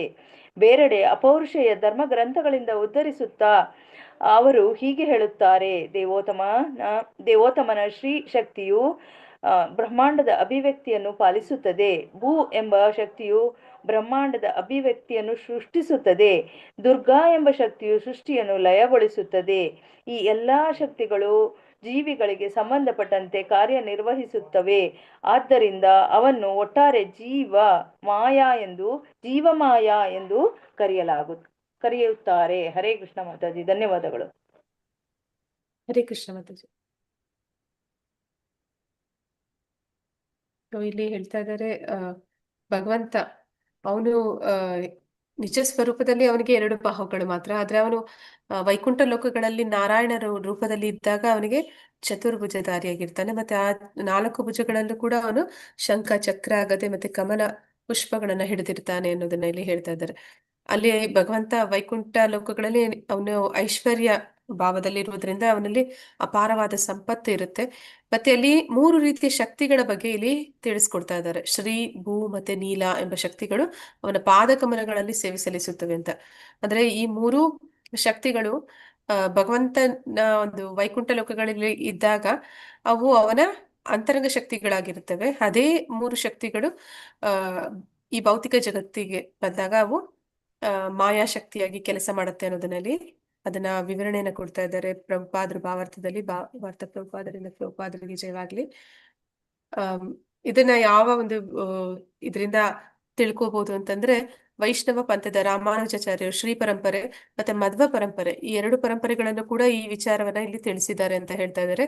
ಶ್ರೀ, ಭೂ ಮತ್ತೆ ನೀಲ ಶಕ್ತಿಗಳನ್ನ ಕುರಿತು ಅವರು ವರ್ಣನೆಗಳನ್ನ ಕೊಟ್ಟಿದ್ದಾರೆ ಅಂತ ಇಲ್ಲಿ ಹೇಳ್ತಾ ಇದ್ದಾರೆ. ಆದ್ರೆ ಬಂಗಾಳಿಯಲ್ಲಿ ನೀಲಾ ಶಕ್ತಿಯನ್ನ ಅವರು ಲೀಲಾಶಕ್ತಿ ಅಂತ ಕರೀತಾರೆ ಅಂತ ಇಲ್ಲಿ ತಿಳಿಸ್ತಾ ಇದ್ದಾರೆ. ಮತ್ತೆ ವೈಕುಂಠದಲ್ಲಿರುವ ಚತುರ್ಭುಜ ನಾರಾಯಣ ಅವನು 3 ಶಕ್ತಿಗಳು ಅವನ ಸೇವೆಯಲ್ಲಿ ಮಾಡ್ತವೆ, ಅವನ ಒಂದು ಅಂತರಂಗ ಶಕ್ತಿಗಳಾಗಿ ಅಂತ ಹೇಳಿ ಹೇಳ್ತಾ ಇದ್ದಾರೆ. ಭೂತಯೋಗಿ, ಸರಯೋಗಿ ಮತ್ತೆ ಭ್ರಾಂತ ಯೋಗಿ ಎಂಬ 3 ಆಳ್ವಾರರು ಇದು ಶ್ರೀ ಪರಂಪರೆಯಲ್ಲಿ ಬರುವಂತವರು. ಗೇಹಲಿ ಎಂಬ ಹಳ್ಳಿಯಲ್ಲಿ ಒಂದು ಬ್ರಾಹ್ಮಣ ಮನೆಯಲ್ಲಿ ಆಶ್ರಯ ಪಡೆದಾಗ, ಅಂದ್ರೆ ಅವ್ರು ಈ ಒಂದು ಚಾತುರ್ಮಾಸಗಳ ಸಂದರ್ಭಗಳಲ್ಲಿ ಸನ್ಯಾಸಿಗಳವರು ಆಶ್ರಯ ಪಡಿತಾರೆ ಒಂದು ಸ್ಥಳದಲ್ಲಿ. ಹೀಗೆ ಈ 3 ಜನ ಶ್ರೀ ಪರಂಪರೆಯ ಆಳ್ವಾರರು, ಅಂದ್ರೆ ಅವರು ಆಚಾರ್ಯರು, ಅವರು ಕೂಡ ಅಲ್ಲಿ ಆಶ್ರಯ ಪಡೆದಂತ ಸಂದರ್ಭದಲ್ಲಿ ಅವರು ನೇರವಾಗಿ ಪ್ರತ್ಯಕ್ಷವಾಗಿ ಭಗವಂತನನ್ನ ನಾರಾಯಣನನ್ನ ಕಂಡ್ರಂತೆ. ಆಗ ನಾರಾಯಣ ಹೇಗಿದ್ದ ಅನ್ನೋದನ್ನ ಅವರು ಈ ಒಂದು ಶ್ಲೋಕಗಳ ಮೂಲಕ ನಮ್ಗೆ ವರ್ಣನೆ ಮಾಡ್ತಾ ಇದ್ದಾರೆ. ನಾರಾಯಣ ಹೇಗೆ ಕಂಡ ಅವರ ಕಣ್ಣಿಗೆ ಅಂತಂದ್ರೆ, ದೇವೋತ್ತಮ ಪರಮ ಪುರುಷನಾದ ಪಂಕಜಾಕ್ಷನಾದ ಪ್ರಭು ವಿಷ್ಣುವು ಐಶ್ವರ್ಯ ದೇವತೆಯಾದ ಲಕ್ಷ್ಮಿಯರು ತನ್ನ ಎದೆಗೆ ಅಪ್ಪಿಕೊಂಡು ಗರುಡನ ಮೇಲೆ ಆರೂಢನಾಗಿ ಬರುವುದನ್ನ ಅವ್ರು ನೋಡಿದ್ರಂತೆ. ಅಂದ್ರೆ ಗರುಡನ ಮೇಲೆ ನಾರಾಯಣನಿದ್ದಾನೆ, ಮತ್ತೆ ಅವನ ಹೃದಯದಲ್ಲಿ ಲಕ್ಷ್ಮಿ ಇದ್ದಾಳೆ. ಮತ್ತೆ ತಳತಳಿಸುವ ಮಿಂಚಿನಿಂದ ಒಡಗೂಡಿದ ಮಳೆಗಾಲದ ನೀಲ ಮೇಘದಂತೆ ಅವನು ತೋರುತ್ತಿದ್ದನು. ಅಂದ್ರೆ ಅವನ ಒಂದು ಏನಂತ ಹೇಳ್ತಾರೆ, ಪ್ರಭೆ ಅವನ ದೇಹದಿಂದ ಹೊಮ್ಮುವಂತ ಪ್ರಭೆ ಅದು ತಳತಳ ಮಿಂಚಿನಂತೆ ಹೊಳಿತಾ ಇತ್ತು ಅಂತ ಇಲ್ಲಿ ಹೇಳ್ತಾ ಇದ್ದಾರೆ. ಮತ್ತೆ ಅದು ಚತುರ್ಭುಜನಾದ ಅವನು ತನ್ನ 2 ಕೈಗಳಲ್ಲಿ ಶಂಖ ಚಕ್ರಗಳನ್ನು ಹಿಡಿದಿದ್ದನು. ಅವನ ಬಾಹುಗಳು ಎಷ್ಟು ನೀಳವಾದ ಬಾಹುಗಳು ಚಾಚಿದ್ವು ಅಂದ್ರೆ ಮೊಣಕಾಲಿನವರೆಗೆ ಚಾಚಿದ್ವು ಅಂತ ಇಲ್ಲಿ ಹೇಳ್ತಾ ಇದ್ದಾರೆ. ಮತ್ತೆ ಅವನ ಅಂಗಾಂಗಗಳಿಗೆ ಒಂದು ಶ್ರೀಗಂಧ ಚಂದನವನ್ನ ಲೇಪಿಸಿತ್ತು. ಮತ್ತೆ ಅವನು ಉಜ್ವಲವಾದ ಆಭರಣಗಳನ್ನ ಧರಿಸಿದ್ದ, ಪೀತಾಂಬರವನ್ನ ತೊಟ್ಟಿದ್ದ. ಮತ್ತೆ ಅವನ ಆ ಸಂದರ್ಭದಲ್ಲಿ ಅವರು ಈ 3 ಶಕ್ತಿಗಳನ್ನ ಅಲ್ಲಿ ಕಂಡ್ರು ಅನ್ನೋದನ್ನ ಇಲ್ಲಿ ಹೇಳ್ತಾ ಇದ್ದಾರೆ. ಅಂದ್ರೆ 2 ಪಾರ್ಶ್ವಗಳಲ್ಲೂ ಅವನ ಶಕ್ತಿಯಾದ ಭೂಮಿ ಮತ್ತು ನೀಲ ನಿಂತಿದ್ದರು ಅಂತ ಹೇಳಿ ಹೇಳ್ತಾ ಇದ್ದಾರೆ. ಅವ್ರ ರೆಫರೆನ್ಸ್ ಕೊಡ್ತಾ ಇದ್ದಾರೆ, ಭೂಮಿ, ನೀಲ ಮತ್ತೆ ಶ್ರೀ ಅಂದ್ರೆ ಯಾರು ಅಂತ. ಸೀತೋಪನಿಷತ್ ಗ್ರಂಥದಲ್ಲಿ ಶ್ರೀ, ಭೂ ಮತ್ತು ನೀಲಾ ಶಕ್ತಿಗಳನ್ನು ಕುರಿತಂತೆ ಕೆಳಕಂಡ ಪ್ರಸ್ತಾವವಿದೆ. ಅಂದ್ರೆ ಇಲ್ಲಿ ಇನ್ನೂ ಒಂದು ಅದಕ್ಕೆ ಉದಾಹರಣೆಯನ್ನ ಕೊಡ್ತಾ ಇದ್ದಾರೆ ಪ್ರಭುಪಾದರು. ಪ್ರಭುವಿನ ಪರಮೋಚ್ಚ ಶಕ್ತಿಯಾದ ಮಹಾಲಕ್ಷ್ಮಿಯನ್ನು ನಾನಾ ವಿಧಗಳಲ್ಲಿ ಪರಿಭಾವಿಸಬಹುದು. ಐಹಿಕ ಮತ್ತು ಆಧ್ಯಾತ್ಮಿಕ ಶಕ್ತಿಗಳಾಗಿ ಅವಳು ವಿಭಾಗಗೊಂಡಿದ್ದಾಳೆ. ಅಂದ್ರೆ ಭಗವಂತನ 3 ಶಕ್ತಿಗಳು ಸಂವಿತ್, ಸಂದಿನಿ ಮತ್ತೆ ಆಹ್ಲಾದಿನಿ ಅಂತ ಹೇಳ್ತೀವಿ. ಹಾಗೆ ಇಲ್ಲಿ ಮಹಾಲಕ್ಷ್ಮಿ ಕೂಡ ಭಗವಂತನ ಅಂತರಂಗ ಶಕ್ತಿಯಾಗಿ ಹೇಗೆ ಕೆಲಸ ಮಾಡ್ತಾಳೆ, ಅವಳನ್ನ 2 ರೀತಿಯಲ್ಲಿ ಹೇಳ್ತಾ ಇದ್ದಾರೆ, ಐಹಿಕ ಆಧ್ಯಾತ್ಮಿಕ ಅಂತ ಹೇಳಿ. ಈ 2 ಲಕ್ಷಣಗಳಲ್ಲೂ ಅವಳು ಇಚ್ಛಾಶಕ್ತಿಯಾಗಿ, ಕ್ರಿಯಾಶಕ್ತಿಯಾಗಿ ಮತ್ತು ಅಂತರಂಗ ಶಕ್ತಿಯಾಗಿ ಕಾರ್ಯ ಮಾಡುತ್ತಾಳೆ. ಅಂದ್ರೆ ಅವಳು 3 ರೀತಿಯಲ್ಲಿ ಕೆಲಸ ಮಾಡ್ತಾಳೆ ಲಕ್ಷ್ಮಿ ಅಂತ ಇಲ್ಲಿ ಹೇಳ್ತಾ ಇದ್ದಾರೆ. ಇಚ್ಛಾಶಕ್ತಿ ಅಂದ್ರೆ ವೈಕುಂಠ ಲೋಕಗಳಲ್ಲಿ ಲಕ್ಷ್ಮಿಯದೇ ಪ್ರಧಾನವಾಗಿರುವಂತದ್ದು, ಅದನ್ನೇ ಹೇಳ್ತಾ ಇದ್ದಾರೆ. ಇಚ್ಛಾಶಕ್ತಿ ಮತ್ತೆ ಶ್ರೀ, ಭೂ ಮತ್ತೆ ನೀಲ ಎಂದು 3 ವಿಭಾಗಗಳಾಗಿ ವಿಭಾಗವಾಗಿದೆ ಅಂತ. ಅಂದ್ರೆ ಈಗ ಇಚ್ಛಾಶಕ್ತಿಯಾಗಿ, ಕ್ರಿಯಾಶಕ್ತಿಯಾಗಿ, ಅಂತರಂಗ ಶಕ್ತಿಯಾಗಿ ಲಕ್ಷ್ಮಿ ವಿಸ್ತರಣೆ ಆಗಿದ್ದಾಳೆ. ಪ್ರತಿಯೊಂದು ನಂತರ ಬರುವಂತ ಇಚ್ಛಾಶಕ್ತಿ ಕೂಡ ಅದು ಶ್ರೀ, ಭೂ ಮತ್ತೆ ನೀಲ ಅಂತ ಮತ್ತೆ 3 ವಿಭಾಗಗಳಾಗಿ ವಿಂಗಡಣೆ ಆಗುತ್ತೆ ಅಂತ ಇಲ್ಲಿ ಹೇಳ್ತಾ ಇದ್ದಾರೆ. ಮಧ್ವಾಚಾರ್ಯರು ಭಗವದ್ಗೀತೆಯಲ್ಲಿ 4.6 ಕುರಿತ ತಮ್ಮ ವ್ಯಾಖ್ಯಾನದಲ್ಲಿ ಅಪೌರುಷೇಯ ಧರ್ಮ ಗ್ರಂಥಗಳಿಂದ ಉದ್ಧರಿಸುತ್ತಾ ಮಾಯಾಶಕ್ತಿ ದುರ್ಗಾ ಎಂದು ಗ್ರಹಿಸಲಾದ ಐಹಿಕ ಪ್ರಕೃತಿ ಮಾತೆಗೆ ಶ್ರೀ, ಭೂ ಮತ್ತು ನೀಲ ಎಂದು 3 ವಿಭಾಗಗಳಿವೆ ಎಂದು ಹೇಳಿದ್ದಾರೆ. ಅಂದ್ರೆ ಅದೇ ಭಗವಂತನ ಅಂತರಂಗ ಶಕ್ತಿ ಅವಳು ಭೌತಿಕ ಜಗತ್ತಿಗೆ ಬಂದಾಗ ಇಲ್ಲಿ ಅವಳು ಮಾಯಾಶಕ್ತಿ ದುರ್ಗಾ ಆಗ್ತಾಳೆ. ಆ ದುರ್ಗೆ ಕೂಡ ಮತ್ತೆ ಈ ರೀತಿ 3 ಶಕ್ತಿಗಳಾಗಿ ವಿಸ್ತರಣೆಗೊಳ್ತಾಳೆ ಅನ್ನೋದನ್ನಲ್ಲಿ ಹೇಳ್ತಾ ಇದ್ದಾರೆ. ಆಧ್ಯಾತ್ಮಿಕ ಸಾಮರ್ಥ್ಯದಲ್ಲಿ ದುರ್ಬಲರಾದವರಿಗೆ ಅವಳು ಮಾಯಾಶಕ್ತಿ. ಅಂದ್ರೆ ಯಾರು ಈ ಭೌತಿಕ ಜಗತ್ತಿನಲ್ಲಿ ಬದ್ಧಾತ್ಮರಿದ್ದಾರೆ ಅವರ ಒಂದು ಪಾಲಿಗೆ ಅವಳು ಮಾಯಾಶಕ್ತಿಯಾಗಿದ್ದಾಳೆ. ಏಕೆಂದರೆ ಅಂತಹ ಶಕ್ತಿಗಳು ಪ್ರಭು ವಿಷ್ಣುವಿನ ಸೃಷ್ಟಿಸಲ್ಪಟ್ಟ ಶಕ್ತಿಗಳು. ಪ್ರತಿಯೊಂದು ಶಕ್ತಿಯು ಅನಂತನೊಡನೆ ನೇರ ಸಂಬಂಧವನ್ನು ಹೊಂದಿಲ್ಲದಿದ್ದರೂ ಅವು ಪ್ರಭುವಿನ ಅಧೀನ ಶಕ್ತಿಗಳು. ಅಂದ್ರೆ ಇಲ್ಲಿ ಲಕ್ಷ್ಮಿ ಭಗವಂತನ ಶಕ್ತಿ, ಅವಳು ಆಧ್ಯಾತ್ಮಿಕ ಜಗತ್ತಿನಲ್ಲಿ ಮತ್ತೆ ಈ ಭೌತಿಕ ಜಗತ್ತಿನಲ್ಲಿ ಅವಳು ಮಾಯಾಶಕ್ತಿ, ದುರ್ಗಾ ಶಕ್ತಿಯಾಗಿ ಅವಳು ಹೇಗೆ ಬೇರೆ ಬೇರೆ ರೂಪಗಳನ್ನ ಪಡಿತಾಳೆ ಅಂತ. ಅಲ್ಲಿ ನೇರವಾಗಿ ಸಂಬಂಧ ಭಗವಂತನಿಗೆ ಅಲ್ಲಿ ಹೊಂದಿಲ್ಲ ಅಂತ ಇಲ್ಲಿ ಹೇಳ್ತಾ ಇದ್ದಾರೆ. ದುರ್ಗಾದೇವಿ ಇವರೆಲ್ಲರೂ ಕೂಡ ನೇರ ಸಂಬಂಧ ಇಲ್ಲಾದ್ರೂ ಕೂಡ ಅವರೆಲ್ಲರೂ ಭಗವಂತನ ಅಧೀನ ಶಕ್ತಿಗಳೇ ಆಗ್ತಾರೆ. ಅಂದ್ರೆ ಅವನ ಶಕ್ತಿಯ ವಿಸ್ತರಣೆಗಳು. ಏಕೆಂದರೆ ಪ್ರಭುವೇ ಎಲ್ಲಾ ಶಕ್ತಿಗಳ ಒಡೆಯ, ಎಲ್ಲ ಶಕ್ತಿಗಳಿಗೂ ಮೂಲದಲ್ಲಿ ಒಡೆಯ ಅಂದ್ರೆ ಅದು ದೇವೋತ್ತಮ ಪರಮ ಪುರುಷ. ತಮ್ಮ ಭಗವತ್ ಸಂದರ್ಭದಲ್ಲಿ ಶ್ಲೋಕ 80 ಶ್ರೀಲ ಜೀವ ಗೋಸ್ವಾಮಿ ಪ್ರಭು ಹೀಗೆ ಹೇಳುತ್ತಾರೆ. ಇದು 3ನೇ ರೆಫರೆನ್ಸ್ ಕೊಡ್ತಾ ಇದ್ದಾರೆ. ದೇವೋತ್ತಮನ ಶಾಶ್ವತ ಮಂಗಳ ಧಾಮವನ್ನು ಕುರಿತು ಪ್ರಸ್ತಾವಿಸುತ್ತಾ ಪದ್ಮ ಪುರಾಣವು ಅದು ಶ್ರೀ, ಭೂ ಮತ್ತು ನೀಲಾಶಕ್ತಿಗಳು ಸೇರಿದಂತೆ ಎಲ್ಲಾ ಬಗೆಯ ಐಶ್ವರ್ಯಗಳಿಂದ ತುಂಬಿ ತುಳುಕುತ್ತಿದೆ ಎಂದು ಹೇಳುತ್ತದೆ. ಅಂದ್ರೆ ಪದ್ಮ ಪುರಾಣದಲ್ಲೂ ಹೇಳ್ತಾ ಇದ್ದಾರೆ ಭಗವಂತನ ಒಂದು ಧಾಮ ಅದು ಹೇಗಿದೆ ಅಂತಂದ್ರೆ ಅಲ್ಲಿ ಶ್ರೀ, ಭೂ ಮತ್ತೆ ನೀಲಾಶಕ್ತಿಗಳು ಅಲ್ಲಿ ಕೆಲಸ ಮಾಡ್ತಿದೆ ಅನ್ನುವಂಥದ್ದನ್ನ. ದೇವೋತ್ತಮನ ದಿವ್ಯ ನಾಮ ಮತ್ತು ರೂಪವನ್ನು ಕುರಿತು ಚರ್ಚಿಸುತ್ತಾ ಮಹಾ ಸಂಹಿತಾ ಗ್ರಂಥವು ಜೀವಿಗಳಿಗೆ ಸಂಬಂಧಿಸಿದಂತೆ ಪರಮಾತ್ಮನ ಶಕ್ತಿಯು ದುರ್ಗಾ ಎಂದು ಪ್ರಸ್ತಾವಿಸುತ್ತದೆ. ಅಂತರಂಗ ಶಕ್ತಿಯು ಅವನ ವೈಯಕ್ತಿಕ ವಿಚಾರಗಳಲ್ಲಿ ಕಾರ್ಯ ಮಾಡುತ್ತದೆ. ಅಂದ್ರೆ ವೈಕುಂಠ ಲೋಕಗಳಲ್ಲಿ ಭಗವಂತನ ಸೇವೆಯಲ್ಲಿ ಅಂತರಂಗ ಶಕ್ತಿ ಕೆಲಸ ಮಾಡುತ್ತೆ. ಐಹಿಕ ಶಕ್ತಿಯು 3 ಗುಣಗಳಲ್ಲಿ ಪ್ರಕಟವಾಗುತ್ತದೆ. ಆದ್ರೆ ಈ ಐಹಿಕ ಶಕ್ತಿ ಅದು ಈ ಭೌತಿಕ ಜಗತ್ತಿನಲ್ಲಿ ಅದು 3 ಗುಣಗಳಲ್ಲಿ ಪ್ರಕಟವಾಗುತ್ತದೆ. ನಾವು ನೋಡಿದೀವಿ ಅದನ್ನ, ಸತ್ವಗುಣ, ರಜೋಗುಣ ಮತ್ತೆ ತಮೋಗುಣ ಅನ್ನುವಂತ 3 ಗುಣಗಳಲ್ಲಿ ಪ್ರಕಟ ಆಗುತ್ತೆ. ಬೇರೆಡೆ ಅಪೌರುಷೇಯ ಧರ್ಮಗ್ರಂಥಗಳಲ್ಲಿ ಉದ್ಧರಿಸುತ್ತಾ ಅವರು ಹೀಗೆ ಹೇಳುತ್ತಾರೆ. ದೇವೋತ್ತಮನ ಶ್ರೀ ಶಕ್ತಿಯು ಬ್ರಹ್ಮಾಂಡದ ಅಭಿವ್ಯಕ್ತಿಯನ್ನು ಪಾಲಿಸುತ್ತದೆ. ಅಂದ್ರೆ ಈಗ ಗುಣಗಳಲ್ಲಿ ಹೇಳ್ತೀವಿ ಗುಣಾವತಾರ ಅಂತ, ಬ್ರಹ್ಮ ವಿಷ್ಣು ಮಹೇಶ್ವರರ ಕುರಿತಾಗಿ. ಅದೇ ರೀತಿ ಇಲ್ಲಿ ಶಕ್ತಿಗಳು, ಭಗವಂತನ ಶಕ್ತಿಗಳು ಕೂಡ ಹೇಗೆ ಈ ಒಂದು ಭೌತಿಕ ಜಗತ್ತನ್ನ ಪಾಲಿಸುತ್ತೆ, ಸೃಷ್ಟಿಸುತ್ತೆ ಮತ್ತೆ ಅದನ್ನ ಲಯಗೊಳಿಸುತ್ತೆ ಅನ್ನೋದನ್ನ ಇಲ್ಲಿ ಹೇಳ್ತಾ ಇದ್ದಾರೆ. ಅದಕ್ಕೆ ಉದಾಹರಣೆಗೆ ಹೇಳ್ತಾ ಇದ್ದಾರೆ, ಶ್ರೀ ಶಕ್ತಿ ಅನ್ನುವಂಥದ್ದು ಬ್ರಹ್ಮಾಂಡದ ಅಭಿವ್ಯಕ್ತಿಯನ್ನ ಪಾಲಿಸುತ್ತೆ. ಅಂದ್ರೆ ವಿಷ್ಣು ಹೇಗೆ ಈ ಪಾಲಿಸುವಂತ ಕೆಲಸವನ್ನು ಮಾಡ್ತಾನೆ, ಹಾಗೆ ಲಕ್ಷ್ಮಿ ಕೂಡ, ಶ್ರೀ ಶಕ್ತಿ ಕೂಡ ಪಾಲನೆ ಮಾಡುತ್ತೆ. ಮತ್ತೆ ಭೂ ಎಂಬ ಶಕ್ತಿ ಬ್ರಹ್ಮಾಂಡದ ಅಭಿವ್ಯಕ್ತಿಯನ್ನು ಸೃಷ್ಟಿಸುತ್ತದೆ. ಅಂದ್ರೆ ಭೂಮಿಯಿಂದ ಎಲ್ಲ ಸೃಷ್ಟಿ ಅದು ಪ್ರಾರಂಭ ಆಗೋದ್ರಿಂದ ಇಲ್ಲಿ ಭೂ ಶಕ್ತಿ ಅದು ಬ್ರಹ್ಮಾಂಡದ ಅಭಿವ್ಯಕ್ತಿಯನ್ನ ಸೃಷ್ಟಿಸುತ್ತೆ ಅಂತ ಇಲ್ಲಿ ಹೇಳ್ತಾ ಇದ್ದಾರೆ. ಮತ್ತೆ ದುರ್ಗಾ ಎಂಬ ಶಕ್ತಿ ಸೃಷ್ಟಿಯನ್ನು ಲಯಗೊಳಿಸುತ್ತದೆ. ಅಂದ್ರೆ ತ್ರಿಮೂರ್ತಿಗಳು ಹೇಗಿದ್ದಾರೆ ಅವರ ಪತ್ನಿಯರಾಗಿ ಇವರು ಕೂಡ ಅದೇ ರೀತಿ ಸೃಷ್ಟಿ ಸ್ಥಿತಿ ಲಯಗಳಿಗೆ ಕಾರಣರು ಅಂತ ಇಲ್ಲಿ ಹೇಳ್ತಾ ಇದ್ದಾರೆ. ಎಲ್ಲಾ ಶಕ್ತಿಗಳು ಜೀವಿಗಳಿಗೆ ಸಂಬಂಧಪಟ್ಟಂತೆ ಕಾರ್ಯನಿರ್ವಹಿಸುತ್ತವೆ. ಆದ್ದರಿಂದ ಅವನು ಒಟ್ಟಾಗಿ ಜೀವಮಾಯ ಅಂತ ಇಲ್ಲಿ ಕರಿತಾ ಇದ್ದಾರೆ. ಅಂದ್ರೆ ಈ 3 ಶಕ್ತಿಗಳನ್ನ ಒಟ್ಟಾಗಿ ಜೀವಮಾಯ ಅಂತ ಕರಿತಾ ಇದ್ದಾರೆ. ಹರೇ ಕೃಷ್ಣ. ಶ್ಲೋಕ 29. ಯದ್ಯಪಿ ಕೇವಲ ತಾರ ಕ್ರೀಡಾ ಮಾತ್ರ ಧರ್ಮ ತಥಾಪಿ ಜೀವೇರೆ ಕೃಪಯಾ ಕರೆ ಏಕ ಕರ್ಮ. ಹರೇ ಕೃಷ್ಣ. ಹರೇ ಕೃಷ್ಣ. ಶಕುಂತಳ ಮಾತಾಜಿ. ಹರೇ ಕೃಷ್ಣ. ಶಕುಂತಳ ಮಾತಾಜಿ. ಹರೇ ಕೃಷ್ಣ ಮಾತಾಜಿ. ಶ್ಲೋಕ 29. यद्यपि केवल तारा क्रीडा मात्र धर्म तथापि जीवे रे कृष्णाय करे विकर्म ಏಕಕರ್ಮ. ಯದ್ಯಪಿ ಆದರೂ ಕೇವಲ ಮಾತ್ರ ತಾರಾ ಅವನ ಕ್ರೀಡಾ ಮಾತ್ರ ಕೇವಲ ಲೀಲೆ ಧರ್ಮ ತಥಾಪಿ ಆದರೂ ಜೀವೇರೆ ಪತಿತಾತ್ಮರಿಗೆ ಕೃಪಾಯ ಅವ್ಯಾಜ ಕರುಣೆಯಿಂದ ಕರೆ ಮಾಡುತ್ತಾನೆ ಒಂದು ಕರ್ಮ ಕ್ರಿಯೆ. ಅನುವಾದ ಶಿಲ ಪ್ರಭುಪಾದರಿಗೆ. ಅವನ ಲೀಲೆಗಳು ಅವನ ವಿಶೇಷ ಕಾರ್ಯವೇ ಆಗಿದ್ದರು. ತನ್ನ ಅವ್ಯಾಜ ಕರುಣೆಯಿಂದ ಅವನು ಪತಿತಾತ್ಮರಿಗಾಗಿ ಒಂದು ಕ್ರಿಯೆಯನ್ನು ಮಾಡುತ್ತಾನೆ. ಅಷ್ಟೇ ಮಾತಾಜಿ. ಅಷ್ಟೇ. ಹರೇ ಕೃಷ್ಣ. ಹರೇ ಕೃಷ್ಣ ಮಾತಾಜಿ. ಇಲ್ಲಿ ಏನಂತ ಹೇಳ್ತಾ ಇದ್ದಾರೆ ಅಂದ್ರೆ, ಭಗವಂತ ಅವನು ಅವ್ಯಾಜ್ಯ ಕರುಣೆಯಿಂದ ಎಲ್ಲ ಲೀಲೆಗಳನ್ನ ಮಾಡ್ತಾ ಇದ್ದಾನೆ. ಲೀಲೆಗಳು ಮಾಡುವ ಉದ್ದೇಶ ಬದ್ಧಾತ್ಮರನ್ನ ತನ್ನ ಹತ್ರ ಆಕರ್ಷಣೆ ಮಾಡೋದಕ್ಕಾಗಿ. ಅದನ್ನೇ ಇಲ್ಲಿ ಹೇಳ್ತಾ ಇದ್ದಾರೆ.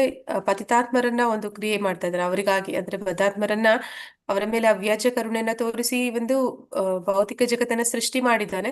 ಮತ್ತೆ ಅಲ್ಲಿ ಲೀಲೆಗಳಲ್ಲಿ ಅವನು ಆಗಾಗ ಬಂದು ಭೂಮಿಯ ಮೇಲೆ ಭಕ್ತರನ್ನ ತನ್ನ ಹತ್ರ, ಅಂದ್ರೆ ಬದ್ಧಾತ್ಮರನ್ನು ಕೂಡ ಭಕ್ತರ ಜೊತೆ ಅವರಿಗೆ ತೃಪ್ತಿ ಕೊಡೋದಕ್ಕೆ ಅವನು ಲೀಲೆಗಳಲ್ಲಿ ತೊಡಗ್ತಾನೆ. ಆ ಮೂಲಕ ಅವನು ತನ್ನ ಆಧ್ಯಾತ್ಮಿಕ ಜಗತ್ತಿನ ಪ್ರದರ್ಶನ ಮಾಡ್ತಾನೆ. ಮತ್ತೆ ಎಲ್ಲರನ್ನು ಕೂಡ ತನ್ನ ಹತ್ರ ಆಕರ್ಷಿಸ್ತಾನೆ ಅನ್ನೋದನ್ನಲ್ಲಿ ಹೇಳ್ತಾ ಇದ್ದಾರೆ. ಶ್ಲೋಕ 30.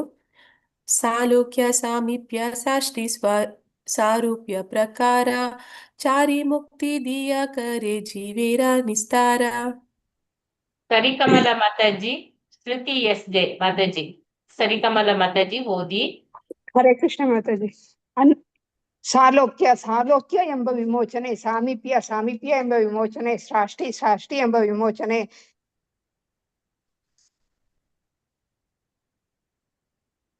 ಸಾರೂಪ್ಯ ಎಂಬ ಮುಕ್ತಿ ಪ್ರಕಾರಗಳು ಬಗೆಗಳು. ಚಾರಿ 4 ಮುಕ್ತಿ ವಿಮೋಚನೆ, ದಿಯಾ ಕೊಡುವುದು, ಕರೆ ಮಾಡುತ್ತಾರೆ, ಜೀವೇರ ಪತಿತಾತ್ಮರ ವಿಸ್ತಾರ ಉದ್ಧಾರ. ಅನುವಾದ: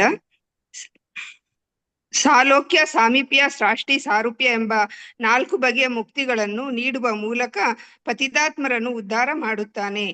ಭಾವಾರ್ಥ ಶ್ರೀಲ ಪ್ರಭುಪಾದರಿಂದ ಶ್ರೀಲ ಪ್ರಭುಪಾದಕ್ಕೆ ಜೈ. ಮುಕ್ತಾತ್ಮರಲ್ಲಿ 2 ಬಗೆಗಳಿವೆ. ಪ್ರಭುವಿನ ಕರುಣೆಯಿಂದ ಮುಕ್ತರಾದವರು ಮತ್ತು ಸ್ವಂತ ಪ್ರಯತ್ನದಿಂದ ಮುಕ್ತರಾದವರು. ತನ್ನ ಪ್ರಯತ್ನದಿಂದ ಮುಕ್ತಿಯನ್ನು ಪಡೆಯುವವರನ್ನು ನಿರಾಕಾರವಾದಿ ಎಂದು ಕರೆಯುತ್ತಾರೆ. ಅವನು ಬ್ರಹ್ಮಜ್ಯೋತಿ ಎಂಬ ಪ್ರಭುವಿನ ಉಜ್ವಲ ಪ್ರಭೆಯಲ್ಲಿ ಲೀನನಾಗುತ್ತಾನೆ. ಆದರೆ ಪ್ರಭುವಿನ ಭಕ್ತರು ಭಕ್ತಿ ಸೇವೆಯ ಮೂಲಕ ಮುಕ್ತಿಯನ್ನು ಪಡೆಯಲು ಅರ್ಹತೆಯನ್ನು ಗಳಿಸುತ್ತಾರೆ. ಅವರಿಗೆ 4 ಬಗೆಯ ಮುಕ್ತಿಗಳನ್ನು ನೀಡಲಾಗುತ್ತದೆ. ಅವುಗಳೆಂದರೆ ಸಾಲೋಕ್ಯ, ಪ್ರಭುವಿನ ಸಮಾನವಾದ ಸ್ಥಾನ; ಸಾಮೀಪ್ಯ, ಪ್ರಭುವಿನೊಡನೆ ನಿರಂತರ ಸಂಘ; ಸಾಷ್ಟಿ, ಪ್ರಭುವಿನ ಸಂಪತ್ತಿಗೆ ಸಮಾನವಾದ ಸಂಪತ್ತು; ಮತ್ತು ಸಾರೂಪ್ಯ, ಪ್ರಭುವಿನಂತೆಯೇ ಇರುವ ಲಕ್ಷಣಗಳು. ಹರೇ ಕೃಷ್ಣ ಮಾತಾಜಿ. ಧನ್ಯವಾದಗಳು ಮಾತಾಜಿ. ಹರೇ ಕೃಷ್ಣ. ಅನುವಾದ ಅಂದ್ರೆ ಇಲ್ಲಿ ಏನಂತ ತಿಳಿಸ್ತಾ ಇದ್ದಾರೆ ಅಂದ್ರೆ, ಸಾಲೋಕ್ಯ, ಸಾಮೀಪ್ಯ, ಸಾಷ್ಟಿ ಮತ್ತೆ ಸಾರೂಪ್ಯ ಎಂಬ 4 ಬಗೆಯ ಮುಕ್ತಿಗಳನ್ನ ಭಗವಂತ ಅವನು ಪತಿತಾತ್ಮರಿಗೆ, ಇದು ಕೃಪಾ ಸಿದ್ಧಿ ಅಂದ್ರೆ ಭಗವಂತ ಕೊಡ್ತಾ ಇರುವಂತದ್ದು. ಯಾರ ಮೇಲೆ, ಬದ್ಧಾತ್ಮರ ಮೇಲೆ ಅಥವಾ ಅವನ ಭಕ್ತರ ಮೇಲೆ ಅವನು ಅನುಗ್ರಹ ಮಾಡ್ಬೇಕು ಅಂತಂದ್ರೆ ಈ 4 ರೀತಿಯ ಒಂದು ಮುಕ್ತಿಯನ್ನು ಅವರು ಮೊದಲಿಗೆ ಭಕ್ತರು ಯಾವ ಮುಕ್ತಿಯನ್ನು ಬಯಸೋದಿಲ್ಲ, ಆದ್ರೂ ಕೂಡ ಭಗವಂತ ಈ 4 ತನ್ನ ಭಕ್ತರಿಗೆ ಕೊಡ್ತಾನೆ ಅಂತ ಇಲ್ಲಿ ಹೇಳ್ತಾ ಇದ್ದಾರೆ. ಭಾವಾರ್ಥದಲ್ಲಿ ಪ್ರಭುಪಾದರು ಹೇಳ್ತಾ ಇದ್ದಾರೆ, ಮುಕ್ತಾತ್ಮರಲ್ಲಿ 2 ರೀತಿ ಜನ ಬರ್ತಾರೆ ಅಂತ. ಯಾರು 2 ರೀತಿಯ ಜನ ಅಂತಂದ್ರೆ, ಒಂದು ಸಾಧನ ಸಿದ್ಧಿ ಪಡೆದವರು, ಇನ್ನೊಬ್ರು ಕೃಪಾ ಸಿದ್ಧಿ ಪಡೆದವರು. ಪ್ರಭುವಿನ ಕರುಣೆಯಿಂದ ಮುಕ್ತರಾದವರು ಕೃಪಾ ಸಿದ್ಧರು, ಮತ್ತೆ ಸ್ವಪ್ರಯತ್ನದಿಂದ ಮುಕ್ತರಾದವರು ಸಾಧನ ಸಿದ್ಧರು. ಈ ಸಾಧನ ಸಿದ್ಧರಲ್ಲಿ ಏನಂತ ಹೇಳ್ತಾ ಇದ್ದಾರೆ ಅಂದ್ರೆ, ತನ್ನ ಪ್ರಯತ್ನದಿಂದ ಮುಕ್ತಿಯನ್ನು ಪಡೆಯುವವನು ನಿರಾಕಾರವಾದಿ ಎಂದು ಕರೆಯುತ್ತಾರೆ. ಅಂದ್ರೆ ಅವನು ಮೊದಲಿಗೆ ಜ್ಞಾನಿಯಾಗಿರ್ತಾನೆ. ಅಜ್ಞಾನಿಯಾದ ಕಾರಣ ಅವನಿಗೆ ಪರಿಪೂರ್ಣ ಆಧ್ಯಾತ್ಮಿಕ ಸಾಕ್ಷಾತ್ಕಾರ ಸಿಕ್ಕುವವರೆಗೂ ಅವನು ಏನ್ ಮಾಡ್ತಾನೆ, ನಿರಾಕಾರದಲ್ಲಿ ಇರ್ತಾನೆ. ಆ ನಿರಾಕಾರವಾದಿ ಏನ್ ಮಾಡ್ತಾನೆ, ಅವನು ಬ್ರಹ್ಮಜ್ಯೋತಿ ಎಂಬ ಪ್ರಭುವಿನ ಉಜ್ವಲ ಪ್ರಭೆನ ಲೀನ ಆಗ್ತಾನೆ ಅಂತ ಹೇಳಿ ಹೇಳ್ತಾ ಇದ್ದಾರೆ. ಅಂದ್ರೆ ಇಲ್ಲಿ 4 ಮುಕ್ತಿಯ ಬಗ್ಗೆ ಹೇಳಿದ್ರು, ಇನ್ನೊಂದು ಸಾಯುಜ್ಯದ ಬಗ್ಗೆ ಹೇಳಿರ್ಲಿಲ್ಲ. ಆ ಸಾಯುಜ್ಯ ಅನ್ನುವಂಥದ್ದು ನಿರಾಕಾರವಾದಿಗಳಿಗೆ ಸಿಗುವಂಥದ್ದು. ಅಂದ್ರೆ ಅವರು ಆ ಭಗವಂತನ ಪ್ರಭೆಯಲ್ಲಿ, ಆ ಉಜ್ವಲವಾದ ಪ್ರಭೆಯಲ್ಲಿ ಲೀನ ಆಗ್ತಾರೆ. ಅದನ್ನ ಸಾಯುಜ್ಯ ಅಂತ ಕರೀತಾರೆ. ಆದ್ರೆ ಪ್ರಭುವಿನ ಭಕ್ತರು ಭಕ್ತಿ ಸೇವೆಯ ಮೂಲಕ ಮುಕ್ತಿಯನ್ನು ಪಡೆಯಲು ಅರ್ಹತೆಯನ್ನು ಗಳಿಸುತ್ತಾರೆ. ಅಂದ್ರೆ ಯಾರು ಭಕ್ತರಿರ್ತಾರೆ ಅವರು ಕೃಪಾ ಸಿದ್ಧಿಯನ್ನು ಪಡೆದಿರ್ತಾರೆ. ಹಾಗಾಗಿ ಭಗವಂತ ಅವ್ರಿಗೆ ಈ 4 ಮುಕ್ತಿಗಳನ್ನ ಕೊಡ್ತಾರೆ ಅಂತ ಇಲ್ಲಿ ಹೇಳ್ತಾ ಇದ್ದಾರೆ. ಯಾವುದು ಆ 4 ಮುಕ್ತಿಗಳು ಅಂತಂದ್ರೆ ಸಾಲೋಕ್ಯ, ಅಂದ್ರೆ ಭಗವಂತನ ಧಾಮಕ್ಕೆ ಕರೆಸ್ಕೋತಾನೆ. ಸಾಮೀಪ್ಯ ಅಂದ್ರೆ ತನ್ನ ನಿರಂತರ ಸಂಘ, ಅಂದ್ರೆ ಅವನ ಜೊತೆ ಒಡನಾಟ ಇರುತ್ತೆ. ಮತ್ತೆ ಸಾಷ್ಟಿ ಅಂತಂದ್ರೆ ಅವರಿಗೆ ಭಗವಂತ ತನಗಿದ್ದಷ್ಟು ಸಂಪತ್ತು, ಸಮಾನವಾದ ಸಂಪತ್ತನ್ನ ಅವ್ರಿಗೆ ಕೊಡ್ತಾನೆ. ಸಾರೂಪ್ಯ ಅಂದ್ರೆ ಅವನ ಭಕ್ತರು ಅವನ ಹಾಗೆಯೇ ಚತುರ್ಭುಜಧಾರಿಗಳಾಗಿರ್ತಾರೆ, ಅವನದೇ ರೂಪವನ್ನ ಗುಣ ಲಕ್ಷಣಗಳನ್ನ ಅವರು ಹೊಂದಿರ್ತಾರೆ ಅನ್ನೋದನ್ನಲ್ಲಿ ಹೇಳ್ತಾ ಇದ್ದಾರೆ. ಶ್ಲೋಕ 31. ಬ್ರಹ್ಮ ಸಾಯುಜ್ಯ ಮುಕ್ತಿರತಃ ನಾಹಿ ಗತಿ ವೈಕುಂಠ ಬಾಹಿರೇಹ ಯತ ಸಬರ ಸ್ಥಿತಿ. ಹರೇ ಕೃಷ್ಣ. ಶಿವಶಂಕರ್ ಹರೇ ಕೃಷ್ಣ ಮಾತಾಜಿ. ಓದಿ. ಶ್ಲೋಕ 31. ಬ್ರಹ್ಮ ಸಾಯುಜ್ಯ ಮುಕ್ತೇರತಃ ನಾಹಿ ಗತಿ ವೈಕುಂಠ ಬಾಹಿರೇ ಹಯಾತ ಸಬರ ಸ್ಥಿತಿ. ಬ್ರಹ್ಮ ಸಮಾಜ್ಯ ಸಾಯುಜ್ಯ ಪರಮ ಬ್ರಹ್ಮನಲ್ಲಿ ಲೀನವಾಗುವುದು. ಮುಕ್ತೇರ ಮುಕ್ತಿಯು ತಹ ಅಲ್ಲಿ ವೈಕುಂಠದಲ್ಲಿ, ನಾಹಿ ಇಲ್ಲ ಗತಿ ಪ್ರವೇಶ, ವೈಕುಂಠ ಬಾಹಿರೆ ವೈಕುಂಠ ಲೋಕಗಳವರೆಗೆ, ಆಯಾ ಅಲ್ಲಿದೆ, ತ ಸಬಾರ ಸ್ಥಿತಿ ಅವರೆಲ್ಲರ ನಿವಾಸ. ಅನುವಾದ ಮತ್ತು ಭಾವಾರ್ಥ. ಶ್ರೀಲ ಪ್ರಭುಪಾದವರಿಗೆ ದೇವರಲ್ಲಿ. ಬ್ರಹ್ಮ ಸಾಯುಜ್ಯ ಮುಕ್ತಿಯನ್ನು ಪಡೆಯುವವರು ವೈಕುಂಠಕ್ಕೆ ಪ್ರವೇಶವನ್ನು ಪಡೆಯಲಾರರು. ಅವರ ಧಾಮವು ವೈಕುಂಠ ಲೋಕಗಳ ಹೊರಗೆ ಇರುತ್ತದೆ. ಧನ್ಯವಾದಗಳು ಪ್ರಭುಜಿ. ಇಲ್ಲಿ ಏನಂತ ಹೇಳ್ತಾ ಇದ್ದಾರೆ ಅಂದ್ರೆ ಬ್ರಹ್ಮ ಸಾಯುಜ್ಯ ಮುಕ್ತಿ ಅಂತಂದ್ರೆ ಏನು ಅಂತ ಇಲ್ಲಿ ತಿಳಿಸ್ತಾ ಇದ್ದಾರೆ. ಅಂದ್ರೆ ವೈಕುಂಠಕ್ಕೆ ಯಾರು ಬ್ರಹ್ಮ ಸಾಯುಜ್ಯ ಮುಕ್ತಿಯನ್ನು ಪಡಿತಾರೆ ಅವರು ವೈಕುಂಠ ಲೋಕಕ್ಕೆ ಹೋಗೋದಕ್ಕೆ ಸಾಧ್ಯ ಇಲ್ಲ. ಆದ್ರೆ ಆ ಧಾಮ ವೈಕುಂಠ ಲೋಕದಿಂದ ಹೊರಗಡೆ ಇರುವಂತದ್ದು ಅನ್ನೋದನ್ನ ಇಲ್ಲಿ ಹೇಳ್ತಾ ಇದ್ದಾರೆ. ಆ ಬ್ರಹ್ಮ ಏನಂತ ಹೇಳ್ತೀವಿ ನಾವು, ಪ್ರಭೆ ಅದೇನಿದೆ ಅದು ಭಗವಂತನ ವೈಕುಂಠ ಲೋಕಗಳಿಗಿಂತ ಹೊರಗಡೆ ಇರುವಂತದ್ದು. ಯಾರು ಸಾಧನ ಸಿದ್ಧಿ ಮಾಡ್ತಾರೆ ಅಂದ್ರೆ ಅವರು ನಿರಾಕಾರವಾದಿಗಳಾಗಿರ್ತಾರೆ, ಅವರು ಭಗವಂತನ ಒಂದು ಪ್ರಭೆಯಲ್ಲಿ ಲೀನ ಆಗ್ತಾರೆ. ಆದ್ರೆ ಅವರು ವೈಕುಂಠ ಲೋಕಗಳಿಗೆ ಹೋಗೋದಿಲ್ಲ, ಯಾಕಂದ್ರೆ ಅದು ವೈಕುಂಠ ಲೋಕಗಳಿಗಿಂತ ದೂರದಲ್ಲಿ ಇರುವಂತದ್ದು ಅನ್ನೋದನ್ನಲ್ಲಿ ಹೇಳ್ತಾ ಇದ್ದಾರೆ. ಶ್ಲೋಕ 32. ವೈಕುಂಠ ಬಾಹಿರೇ ಏಕ ಜ್ಯೋತಿರ್ ಮಾಯಾ ಮಂಡಲ ಕೃಷ್ಣೇರ ಆಗೇರ ಪ್ರಭ ಪರಮ ಉಜ್ವಲ. ಶುಭಾಂಗಿ ಮಾತಾಜಿ, ಶ್ರುತಿ ಮಾತಾಜಿ. ಹರೇ ಕೃಷ್ಣ ಶುಭಾಂಗಿ ಮಾತಾಜಿ. ಕೃಷ್ಣಕಾಂತ ಮಾತಾಜಿ. ಓದ್ಲಾ ಶ್ರುತಿ ಮಾತಾಜಿ? ಮಾತಾಜಿ ಓದಿ. ಶ್ಲೋಕ 32. ವೈಕುಂಠ ಬಾಹಿರೇ ಏಕ ಜ್ಯೋತಿರ್ಮಯ ಮಂಡಲ ಕೃಷ್ಣೇರ ಅಂಗೇರ ಪ್ರಭಾ ಪರಮ ಉಜ್ವಲ. ವೈಕುಂಠ ಬಾಹಿರೆ ವೈಕುಂಠ ಲೋಕಗಳ ಹೊರಗೆ, ಏಕ ಒಂದು, ಜ್ಯೋತಿ ಮಯ ಮಂಡಲ ಥಳಥಳಿಸುವ ಪ್ರಭೆಯ ವಾತಾವರಣ, ಕೃಷ್ಣೇರ ಪ್ರಭು ಕೃಷ್ಣನ, ಅಂಗೇರ ದೇಹದ, ಪ್ರಭಾ ಕಿರಣಗಳು, ಪರಮ ಶ್ರೇಷ್ಠ ಉಜ್ವಲ ಪ್ರಕಾಶಮಾನವಾದ. ಅನುವಾದ ಶ್ರೀಲ ಪ್ರಭುಪಾದರಿಂದ ಪ್ರಭುಪಾದರಿಗೆ ಜಯವಾಗಲಿ. ವೈಕುಂಠ ಲೋಕಗಳ ಹೊರಗೆ ಉಜ್ವಲವಾದ ಪ್ರಭೆಯಿಂದ ಕೂಡಿದ ವಾತಾವರಣವಿದೆ. ಅಲ್ಲಿ ಪ್ರಭು ಕೃಷ್ಣನ ದೇಹದಿಂದ ಹೊರಹೊಮ್ಮುವ ಪರಮ ಉಜ್ವಲವಾದ ಕಿರಣಗಳು ತುಂಬಿವೆ. ಹರೇ ಕೃಷ್ಣ ಮಾತಾಜಿ. ಧನ್ಯವಾದ ಮಾತಾಜಿ. ಹರೇ ಕೃಷ್ಣ ಮಾತಾಜಿ. ಅಂದ್ರೆ ಭಗವಂತ ಎಲ್ಲಿದ್ದಾನೆ ಅಂದ್ರೆ ಗೋಲೋಕ ವೃಂದಾವನದಲ್ಲಿದ್ದಾನೆ. ಆ ಗೋಲೋಕ ವೃಂದಾವನ ಎಲ್ಲಿದೆ ಅಂತಂದ್ರೆ ಅದು ವೈಕುಂಠ ಲೋಕಗಳಿಂದ ಸುತ್ತುವರೆದಿದೆ. ಆದ್ರೆ ಭಗವಂತನ ದೇಹದಿಂದ ಬರ್ತಾ ಇರುವಂತ ಆ ಪ್ರಭೆ ಅನ್ನುವಂಥದ್ದು ಅದು ಎಷ್ಟು ಪ್ರಕಾಶಮಾನವಾದ್ದಾಗಿದೆ ಅಂತಂದ್ರೆ, ಉಜ್ವಲವಾದದ್ದಾಗಿದೆ ಅಂದ್ರೆ ಅದು ಆ ವೈಕುಂಠ ಲೋಕಗಳಿಂದ ಆಚೆ ಕೂಡ ಅದು ಹರಡ್ಕೊಂಡಿದೆ. ಅದನ್ನೇ ಬ್ರಹ್ಮಜ್ಯೋತಿ ಅಂತ ಇಲ್ಲಿ ಕರೀತಾರೆ. ಆ ಕಿರಣಗಳ ಬಗ್ಗೆ ಇಲ್ಲಿ ತಿಳಿಸ್ತಾ ಇದ್ದಾರೆ. ಶ್ಲೋಕ 33. ಸಿದ್ಧಲೋಕ ನಾಮತರ ಪ್ರಕೃತಿರ ಪಾರ ಚಿತ್ ಸ್ವರೂಪ ತಾಹ ನಾಹಿ ಚಿತ್ ಶಕ್ತಿ ವಿಕಾರ. ಹರೇ ಕೃಷ್ಣ ಮಾತಾಜಿ. ಶ್ಲೋಕ 33. ಸಿದ್ಧಲೋಕ ನಾಮತಾರ ಪ್ರಕೃತಿರ ಪಾರ ಚಿತ್ ಸ್ವರೂಪ ತಾಹ ನಾಹಿ ಚಿತ್ ಶಕ್ತಿ ವಿಕಾರ. ಸಿದ್ಧಲೋಕ ಸಿದ್ಧರು ಇರುವ ಪ್ರದೇಶ, ನಾಮ ಹೆಸರಿನ, ತಾರ ಆ ಪ್ರಭಾಮಯ ವಾತಾವರಣದ, ಪ್ರಕೃತಿರ ಪಾರ ಈ ಐಕ ಪ್ರಕೃತಿಯ ಆಚೆ, ಚಿತ್ ಸ್ವರೂಪ ಜ್ಞಾನಪೂರ್ಣ, ತಾಣ್ಹ ಅಲ್ಲಿ ನಹಿ ಇರುವುದಿಲ್ಲ, ಚಿಚ್ಚಕ್ತಿ ವಿಕಾರ ಆಧ್ಯಾತ್ಮಿಕ ಶಕ್ತಿಯ ಬದಲಾವಣೆ. ಅನುವಾದ ಶಿಲಾಪ್ರಪಂಚವಾಗಿ ಈ ಪ್ರದೇಶಕ್ಕೆ ಸಿದ್ಧಲೋಕ ಎಂದು ಕರೆಯುತ್ತಾರೆ. ಅದು ಐಹಿಕ ಪ್ರಕೃತಿಯ ಆಚೆಗಿದೆ. ಅದರ ಸಾರವು ಆಧ್ಯಾತ್ಮಿಕ, ಆದರೆ ಅದರಲ್ಲಿ ಆಧ್ಯಾತ್ಮಿಕ ವೈವಿಧ್ಯಗಳಿಲ್ಲ. ಹರೇ ಕೃಷ್ಣ ಮಾತಾಜಿ, ಧನ್ಯವಾದಗಳು. ಧನ್ಯವಾದಗಳು ಮಾತಾಜಿ. ಈಗ ಬ್ರಹ್ಮಜ್ಯೋತಿ ಅಂದ್ರೆ ಎಲ್ಲಿದೆ, ಹೇಗಿದೆ ಅನ್ನೋದನ್ನ ಇಲ್ಲಿ ತಿಳಿಸ್ತಾ ಇದ್ದಾರೆ. ಅಂದ್ರೆ ಆ ಬ್ರಹ್ಮಜ್ಯೋತಿ ಇರುವಂತಹ ಪ್ರದೇಶ ಅದು ಎಲ್ಲಿದೆ ಅಂತಂದ್ರೆ ಅದು ವೈಕುಂಠ ಲೋಕಗಳಿಂದ ಹೊರಗಡೆ ಇದೆ ಅಂತ ಹೇಳಿದ್ರು. ವೈಕುಂಠ ಲೋಕಗಳಿಂದ ಹೊರಗಡೆ ಅಂದ್ರೆ ಮತ್ತೆಲ್ಲಿ ಅಂತ ಇನ್ನ ವಿವರವಾಗಿ ಹೇಳ್ತಾ ಇದ್ದಾರೆ. ಅದನ್ನ ಸಿದ್ಧಲೋಕ ಅಂತ ಕರೀತಾರೆ ಅಂತ ಹೇಳ್ತಾ ಇದ್ದಾರೆ. ಸಿದ್ಧಲೋಕದಲ್ಲಿ ಅದು ಈ ಒಂದು ಬ್ರಹ್ಮಾಂಡದಿಂದ ಅಂದ್ರೆ ಐಹಿಕ ಪ್ರಕೃತಿಯಿಂದ ಕೂಡ ಆಚೆ ಇದೆ. ಆ ಕಡೆ ವೈಕುಂಠ ಲೋಕದಿಂದನೂ ಆಚೆ ಇದೆ, ಈ ಕಡೆ ಐಹಿಕ ಬ್ರಹ್ಮಾಂಡದಿಂದನೂ ಅದು ಆಚೆ ಇದೆ. ಮತ್ತೆ ಅದರ ಸಾರ ಅದು ಕೂಡ ಆಧ್ಯಾತ್ಮಿಕವಾದದ್ದೇ. ಅಂದ್ರೆ ಅದು ಭಗವಂತನಿಂದ ಹೊರಹೊಮ್ಮುತ್ತಿರುವ ಪ್ರಭೆ, ಅದು ಕೂಡ ಆಧ್ಯಾತ್ಮಿಕವಾದದ್ದು. ಆದ್ರೆ ಇದಕ್ಕೂ ಮತ್ತೆ ವೈಕುಂಠ ಲೋಕಗಳಿಗೂ ಏನು ವ್ಯತ್ಯಾಸ ಅಂದ್ರೆ ಅಲ್ಲಿ ಆಧ್ಯಾತ್ಮಿಕ ವೈವಿಧ್ಯಗಳಿಲ್ಲ. ಅಂದ್ರೆ ಅಲ್ಲಿ ಏನಂತ ಹೇಳ್ತಾರೆ, ಅಲ್ಲಿಗೆ ನಿರಾಕಾರವಾದಿಗಳು ಹೋಗೋದಕ್ಕೆ ಮೂಲ ಉದ್ದೇಶ ಏನು ಅಂತಂದ್ರೆ ಅವರು ಅವ್ರಿಗೆ ಶಾಂತಿ ಬೇಕು, ಅವ್ರಿಗೆ ಯಾವುದೇ ಗೊಂದಲ ಬೇಡ, ಮತ್ತೆ ಅಲ್ಲಿ ಅವ್ರಿಗೆ ಯಾವುದೇ ಒಂದು ವ್ಯಕ್ತಿತ್ವ ಬೇಡ. ಅಂದ್ರೆ ಅವರು ಭಗವಂತನಲ್ಲಿ ಒಂದಾಗ್ಬೇಕು, ಅವ್ರವ್ರ ತಾನು ಅನ್ನೋದೇನಿದೆ ಅದು ಭಗವಂತನಲ್ಲಿ ಅದ್ವೈತ ಆಗ್ಬೇಕು, ಅಂದ್ರೆ ಒಂದಾಗ್ಬೇಕು ಅನ್ನೋಂಥದ್ದು. ಹಾಗಾಗಿ ಅಲ್ಲಿ ವೈವಿಧ್ಯಗಳಿಲ್ಲ. ಅಂದ್ರೆ ಅಲ್ಲಿ ಬೇರೆ ಬೇರೆ ವ್ಯಕ್ತಿಗಳ ರೂಪ ಅವರು ವಾಸ್ತವದಲ್ಲಿ ವ್ಯಕ್ತಿಗಳಾಗಿ ಇರ್ತಾರೆ, ಆದ್ರೆ ಅವರಿಗೆ ಬೇರೆ ಯಾರದ ಸಂಘ ಇರೋದಿಲ್ಲ, ಮತ್ತೆ ಅಲ್ಲಿ ಏನು ಕೆಲಸ ಇರೋದಿಲ್ಲ. ಹಾಗೆ ಅದೊಂದು ರೀತಿಯ ಒಂದು ಆಧ್ಯಾತ್ಮಿಕ ಜಗತ್ತು. ಆದ್ರೆ ಅಲ್ಲಿ ವೈವಿಧ್ಯಗಳಿಲ್ಲ. ವೈವಿಧ್ಯಗಳು ಇರುವಂತದ್ದು ವೈಕುಂಠ ಲೋಕಗಳಲ್ಲಿ ಮತ್ತೆ ಗೋಲೋಕ ವೃಂದಾವನದಲ್ಲಿ. ಅಲ್ಲಿ ವೈವಿಧ್ಯಗಳು ಯಾವ ರೀತಿ ಇದೆ ಅಂತಂದ್ರೆ ಅಲ್ಲಿ ಎಲ್ಲರೂ ಇದ್ದಾರೆ. ಅಂದ್ರೆ ಭಗವಂತನ ಸಂಗಾತಿಗಳು ಬೇರೆ ಬೇರೆ ರಸಗಳಲ್ಲಿ ಅವನ ಜೊತೆ ಸಂಬಂಧವನ್ನ ಹೊಂದಿರ್ತಾರೆ, ಮತ್ತೆ ಸೇವೆಗಳಲ್ಲಿ ತೊಡಗಿರ್ತಾರೆ. ಇಲ್ಲಿ ಸೇವೆ ಇಲ್ಲ, ಸಂಘ ಇಲ್ಲ, ಏನೂ ಇಲ್ಲ. ಆಧ್ಯಾತ್ಮಿಕ ವೈವಿಧ್ಯಗಳು ಕೂಡ ಆ ಬ್ರಹ್ಮಜ್ಯೋತಿ ಅನ್ನೋ ಪ್ರದೇಶದಲ್ಲಿ, ಅದನ್ನ ಸಿದ್ಧಲೋಕ ಅಂತ ಕರಿತಾ ಇದ್ದಾರೆ, ಅಲ್ಲಿ ಇಲ್ಲ ಅನ್ನೋದನ್ನ ಅಲ್ಲಿ ಹೇಳ್ತಾ ಇದ್ದಾರೆ. ಶ್ಲೋಕ 34. ಸೂರ್ಯಮಂಡಲ ಏನ ಬಾಹಿರೆ ನಿರ್ವಿಶೇಷ ಭೀತರೆ ಸೂರ್ಯರ ರಥ ಆದಿ ಸವಿಶೇಷ.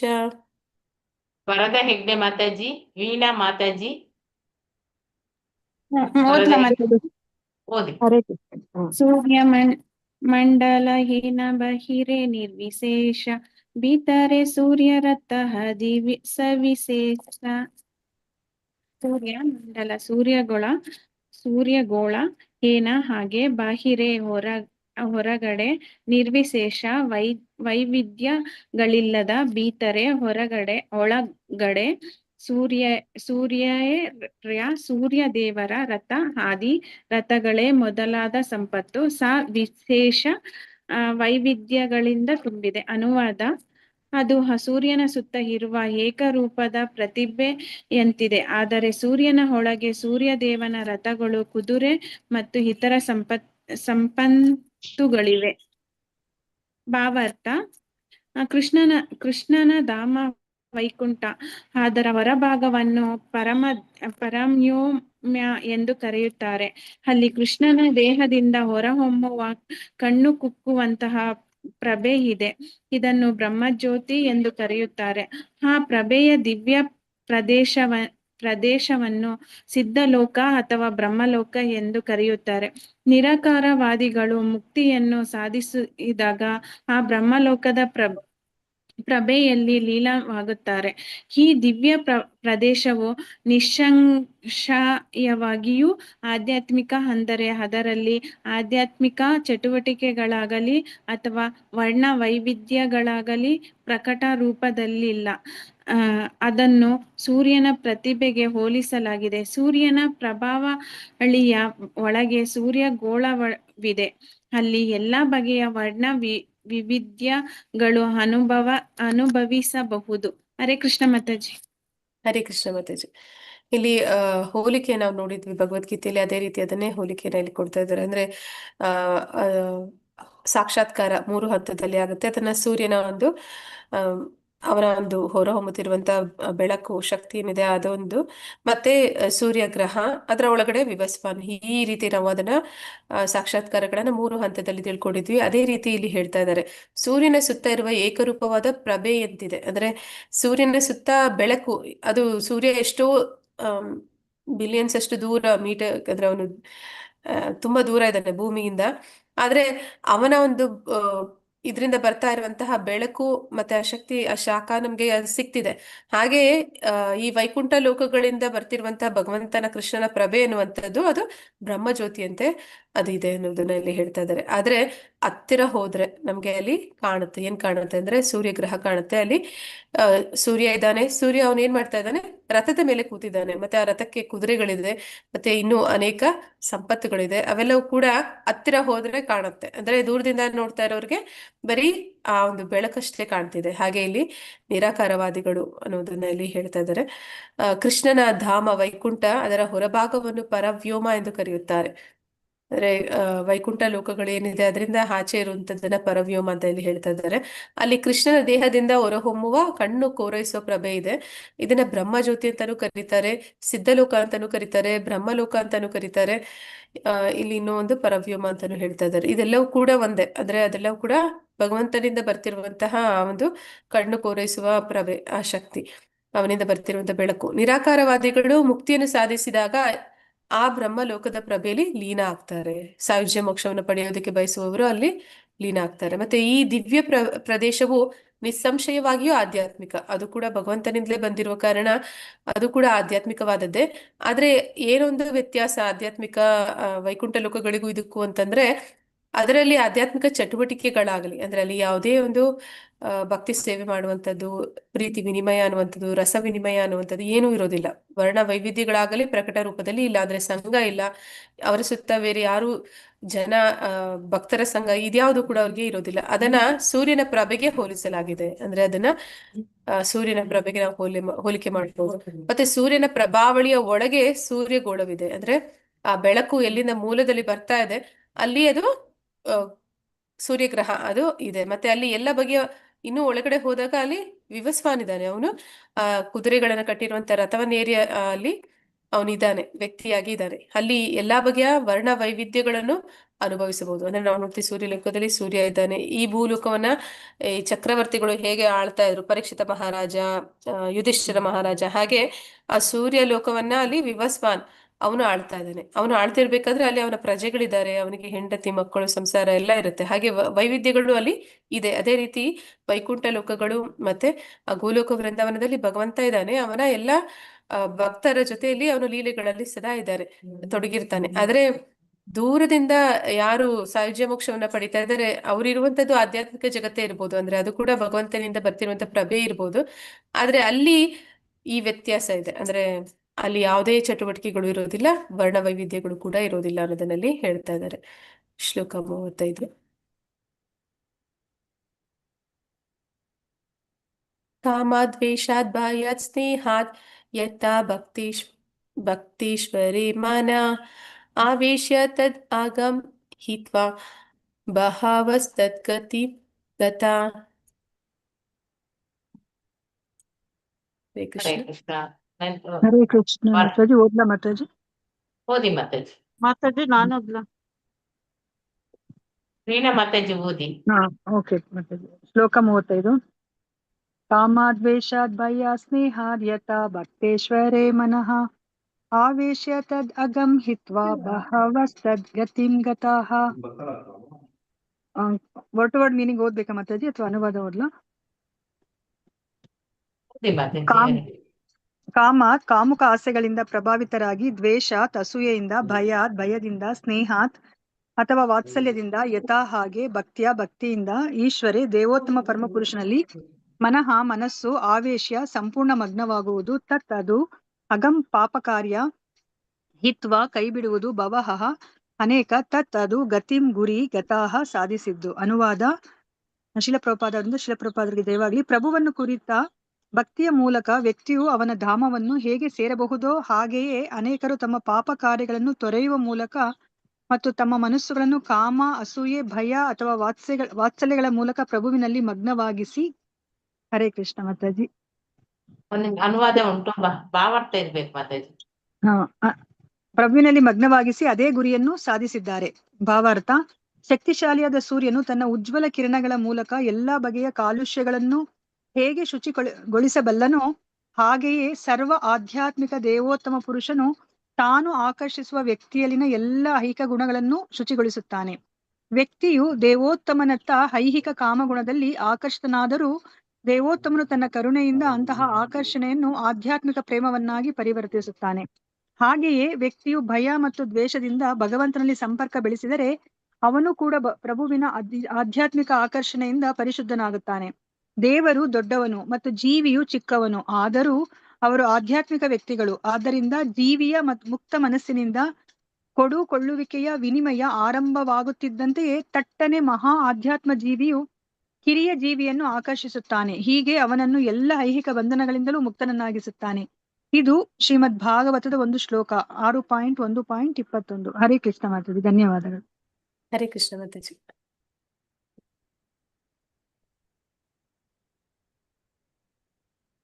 ಅನುವಾದ ಪ್ರಭುಪಾದರಿಂದ ಪ್ರಭುಪಾದರಿಗೆ ಜಯವಾಗಲಿ. ಪ್ರಭುವನ್ನು ಕುರಿತ ಭಕ್ತಿಯ ಮೂಲಕ ವ್ಯಕ್ತಿಯು ಅವನ ಧಾಮವನ್ನು ಹೇಗೆ ಸೇರಬಹುದು, ಹಾಗೆಯೇ ಅನೇಕರು ತಮ್ಮ ಪಾಪ ಕಾರ್ಯಗಳನ್ನು ತೊರೆಯುವ ಮೂಲಕ ಮತ್ತು ತಮ್ಮ ಮನಸ್ಸುಗಳನ್ನು ಕಾಮ, ಅಸೂಯೆ, ಭಯ ಮತ್ತು ವಾತ್ಸಲ್ಯಗಳ ಮೂಲಕ ಪ್ರಭುವಿನಲ್ಲಿ ಮಗ್ನವಾಗಿಸಿ ಅದೇ ಗುರಿಯನ್ನು ಸಾಧಿಸಿದ್ದಾರೆ.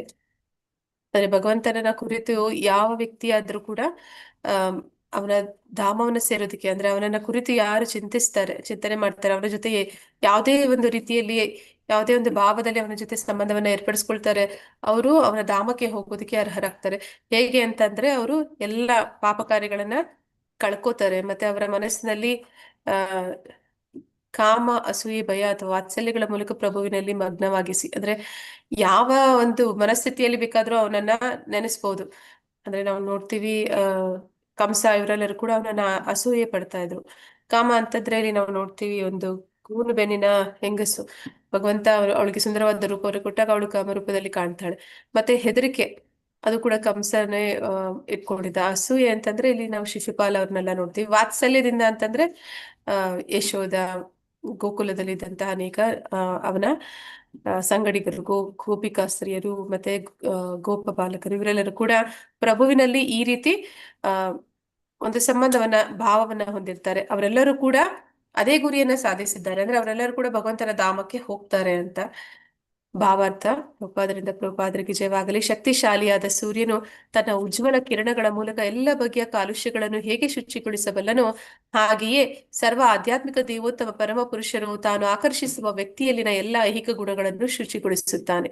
ಅಂದ್ರೆ ಈಗ ನಾವು ನೋಡ್ತೀವಿ ಸೂರ್ಯನ ಬೆಳಕು ಅನ್ನುವಂಥದ್ದು ಅದು ಎಲ್ಲಿ ಎಂತ ಒಂದು ಚರಂಡಿ ಇರುವಂತಹ, ಮೋರಿ ಇರುವಂತಹ ಒಂದು ತೀರಾ ಕೆಟ್ಟದಾದಂತಹ ಪ್ರದೇಶದಲ್ಲೂ ಕೂಡ ಆ ಸೂರ್ಯನ ಕಿರಣಗಳು ಬಿದ್ದಾಗ ಅದು ಹೇಗೆ ಆ ಸ್ಥಳವನ್ನ ಶುಚಿಗೊಳಿಸ್ಬಿಡುತ್ತೆ. ಅಂದ್ರೆ ಅಲ್ಲಿರುವಂತಹ ಕಾಲುಷ್ಯ ಅನ್ನುವಂಥದ್ದು ಅದು ಕ್ರಮೇಣ ಅದು ಶುದ್ಧವಾಗ್ಬಿಡುತ್ತೆ. ಹಾಗೆ ಇಲ್ಲಿ ಆದ್ರೆ ಸೂರ್ಯನಿಗೆ ಅದರಿಂದ ಏನು ಹಾನಿ ಆಗುದಿಲ್ಲ, ಅಂದ್ರೆ ಸೂರ್ಯ ಅಲ್ಲಿ ಅಶುಚಿ ಆಗುದಿಲ್ಲ, ಆದ್ರೆ ಅಶುಚಿ ಸ್ಥಳವನ್ನು ಕೂಡ ಅವರು ಶುಚಿ ಮಾಡ್ತಾರೆ ಅನ್ನೋ ರೀತಿಯಲ್ಲಿ ಇಲ್ಲಿ ಹೇಳ್ತಾ ಇದ್ದಾರೆ. ಅದೇ ರೀತಿಯಲ್ಲಿ ಭಗವಂತನು ಕೂಡ ಅವನತ್ರ ಬರುವಂತ ಐಹಿಕ ಆಕರ್ಷಣೆಯಿಂದ ಅಥವಾ ಯಾವುದೇ ಒಂದು ರೀತಿಯ ಆಕರ್ಷಣೆಯಿಂದ, ಯಾವುದೇ ಒಂದು ಭಾವದಿಂದ ಯಾವುದೇ ಒಂದು ವ್ಯಕ್ತಿ, ಒಂದು ಜೀವಾತ್ಮ ಅವನ ಕಡೆಗೆ ಆಕರ್ಷಣೆಗೊಂಡಾಗ ಕೂಡಲೇ ಅವನು ಏನ್ ಮಾಡ್ತಾನೆ, ಅವನಲ್ಲಿ ಇರುವಂತಹ ಎಲ್ಲ ಬೇಡದ ಗುಣಗಳನ್ನ ಅವನು ತೆಗೆದು ಅವನನ್ನ ಪರಿಶುದ್ಧನನ್ನಾಗಿಸಿ ತನ್ನ ಹತ್ರ ಕರ್ಕೋತಾನೆ ಅಂತ ಇಲ್ಲಿ ಹೇಳ್ತಾ ಇದ್ದಾರೆ. ವ್ಯಕ್ತಿಯು ದೇವೋತ್ತಮನ ಐಹಿಕ ಕಾಮಗುಣದಲ್ಲಿ ಆಕರ್ಷಿತರಾದರೂ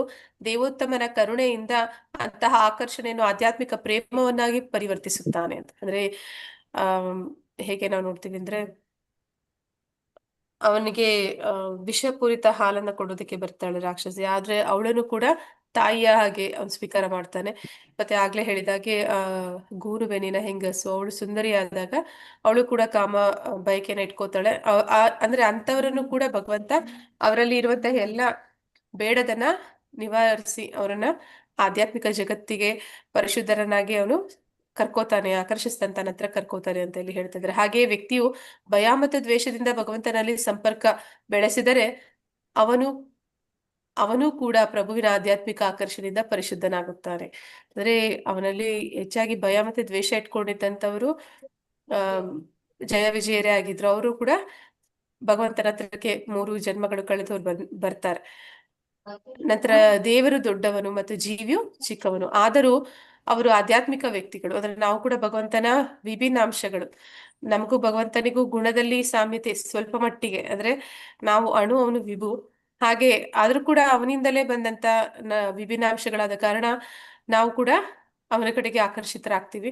ಆದ್ದರಿಂದ ಜೀವಿ ಮುಕ್ತ ಮನಸ್ಸಿನಿಂದ ಕೊಂಡುಕೊಳ್ಳುವಿಕೆಯ ವಿನಿಮಯ ಆರಂಭವಾಗುತ್ತಿದ್ದಂತೆಯೇ ತಟ್ಟನೆ ಮಹಾ ಆಧ್ಯಾತ್ಮ ಜೀವಿಯು ಕಿರಿಯ ಜೀವಿಯನ್ನು ಆಕರ್ಷಿಸುತ್ತಾನೆ. ಅಂದ್ರೆ ನಾವ್ ಯಾವಾಗ ಅವನ ಕಡೆಗೆ ತಿರುಗ್ತೀವಿ, ಅವನ ಕಡೆಗೆ ಯಾವ್ದಾದ್ರೂ ಒಂದು ಭಾವದಲ್ಲಿ ಅವನ ಜೊತೆಯಲ್ಲಿ ಪ್ರೀತಿ ವಿನಿಮಯವನ್ನೋ ಅಥವಾ ಇನ್ಯಾವುದೇ ಭಾವ ವಿನಿಮಯವನ್ನೋ ಇಟ್ಕೊಂಡಾಗ ಆ ರಸ ವಿನಿಮಯ ಆಗಿದ ಕೂಡಲೇ ಭಗವಂತ ನಮ್ಮನ್ನ ಅವನ ಹತ್ರಕ್ಕೆ ಕರ್ಕೊಳ್ಳೋ ಪ್ರಯತ್ನ ಮಾಡ್ತಾನೆ. ಹೀಗೆ ಅವನನ್ನು ಎಲ್ಲ ಐಹಿಕ ಬಂಧನಗಳಿಂದ ಮುಕ್ತನನ್ನಾಗಿಸ್ತಾನೆ. ಮತ್ತೆ ಇದನ್ನ ಇಲ್ಲಿ ಶ್ರೀಮದ್ ಭಾಗವತದ ಒಂದು ಶ್ಲೋಕವನ್ನ ಇಲ್ಲಿ ಉಲ್ಲೇಖಿಸ್ತಾ ಇದ್ದಾರೆ. 6.1.21 ಈ ವಿಷಯ ಬರುತ್ತೆ ಅನ್ನೋದನ್ನ ಇಲ್ಲಿ ಪ್ರಭುಪಾದರು ನಮಗೆ ತಿಳಿಸ್ತಾ ಇದ್ದಾರೆ. ಹರಿ ಕೃಷ್ಣ. ಮಾತಾಜಿ ಮುಂದುವರಿಸಬಹುದಾ ಮಾತಾಜಿ? ಇನ್ನು ಮುಂದುವರಿಸಿದ್ರೆ ತುಂಬಾ ದೊಡ್ಡ ಶ್ಲೋಕ ಮಾತಾಜಿ, ಇದು ನಾಳೆ ನೋಡೋಣ. ಸರಿ ಮಾತಾಜಿ. ವಾಂಛಾ ಕಲ್ಪತರುಶ್ಚ ಕೃಪಾ ಸಿಂಧುಭ್ಯ ಏವ ಚ ಪತಿತನಾಂ ಪಾವನೇಭ್ಯೋ ವೈಷ್ಣವೇಭ್ಯೋ ನಮೋ ನಮಃ. ಅನಂತ ಕೋಟಿ ವೈಷ್ಣವರಿಂದ ಕಿ ಜೈ. ನಾಮಾಚಾರಿ ಹರಿದಾಸ್ ಠಾಕೂರ್ ಕಿ ಜೈ. ಇಲ್ಲಿ ನೆರೆದಿರುವಂತ ಎಲ್ಲ ಭಕ್ತರಿಗೂ ಜೈ. ಹರೇ ಕೃಷ್ಣ. ಹರೇ ಕೃಷ್ಣ ಮಾತಾಜಿ. ತುಂಬಾ ದಿವಸಕ್ಕೆ ಬಂದ್ಬಿಟ್ಟಿದ್ದೀರಾ? ಹರೇ ಕೃಷ್ಣ ಮಾತಾಜಿ. ಹರೇ ಕೃಷ್ಣ ತುಂಬಾ ದಿವಸ ಆಗೋಗ್ಬಿಟ್ಟಿತ್ತು ಮಾತಾಜಿ. ಅವಾಗ ಎಕ್ಸಾಮ್ ಎಲ್ಲ ಮುಗೀತು. ಸರಿ ಸರಿ ಮಾತಾಜಿ. ಹರೇ ಕೃಷ್ಣ ಮಾತಾಜಿ. ಹರೇ ಕೃಷ್ಣ ಮಾತಾಜಿ. ಧನ್ಯವಾದಗಳು ಮಾತಾಜಿ. ಹರೇ ಕೃಷ್ಣ ಮಾತಾಜಿ. ಹರೇ ಕೃಷ್ಣ ಮಾತಾಜಿ. ಹರೇ ಕೃಷ್ಣ ಮಾತಾಜಿ. ಹರೇ ಕೃಷ್ಣ. ಯಾಕೆ ಮಾತಾಜಿ? ಹರೇ ಕೃಷ್ಣ ಮಾತಾಜಿ. Thank you so much. Hare Krishna. Hare Krishna ಮಾತಾಜಿ. ಹರೇ ಕೃಷ್ಣ. ತಡಪ್ಪಣ ಮಾತಾಜಿ. ಧನ್ಯವಾದಗಳು ಮಾತಾಜಿ. ಧನ್ಯವಾದಗಳು ಮಾತಾಜಿ. ಧನ್ಯವಾದಗಳು. ನಾಗವೇಣಿ ಮಾತಾಜಿ ಧನ್ಯವಾದಗಳು. ಧನ್ಯವಾದಗಳು ಮಾತಾಜಿ. ಮಾತಾಜಿ ಮಾತಾಜಿ ಅಟೆಂಡೆನ್ಸ್ ಹಾಕ್ಬೇಕಾಗಿತ್ತು. ಲಿಂಕ್ ಹಾಕ್ಲಿಲ್ಲವಾ ನೀವು? ಇಲ್ಲ ಮಾತಾಜಿ. ಜಯಲಕ್ಷ್ಮಿ ಮಾತಾಜಿ ಇನ್ನೊಮ್ಮೆ ಪೇಸ್ಟ್ ಮಾಡಿ. ಮಾಡಿದ್ದೀನಿ. ಇನ್ನೊಮ್ಮೆ ಮಾಡಿ, ಅವ್ರು ಹಾಕ್ಲಿಲ್ಲ ಅಂತ. ಓಕೆ.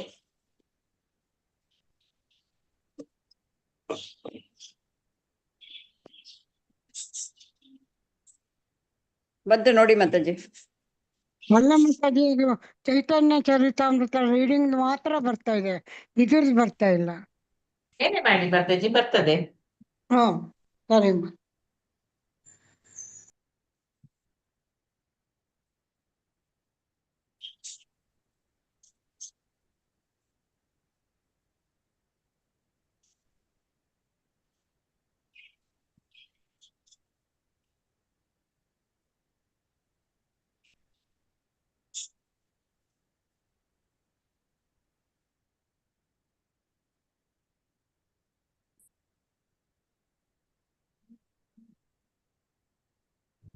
ಹರೇ ಕೃಷ್ಣ ಮಾತಾಜಿ. ಧನ್ಯವಾದಗಳು.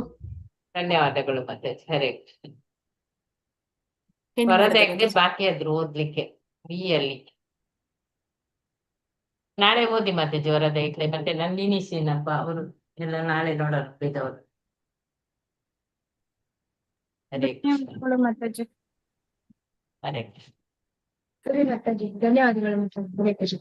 ಹರೇ ಕೃಷ್ಣ. ಏನ್ ಮಾಡ್ಲಾ ಮಾತಾಜಿ? ಮಾಡಿ ಮಾತಾಜಿ, ಈಗ ಆಗಿರ್ಬೋದು.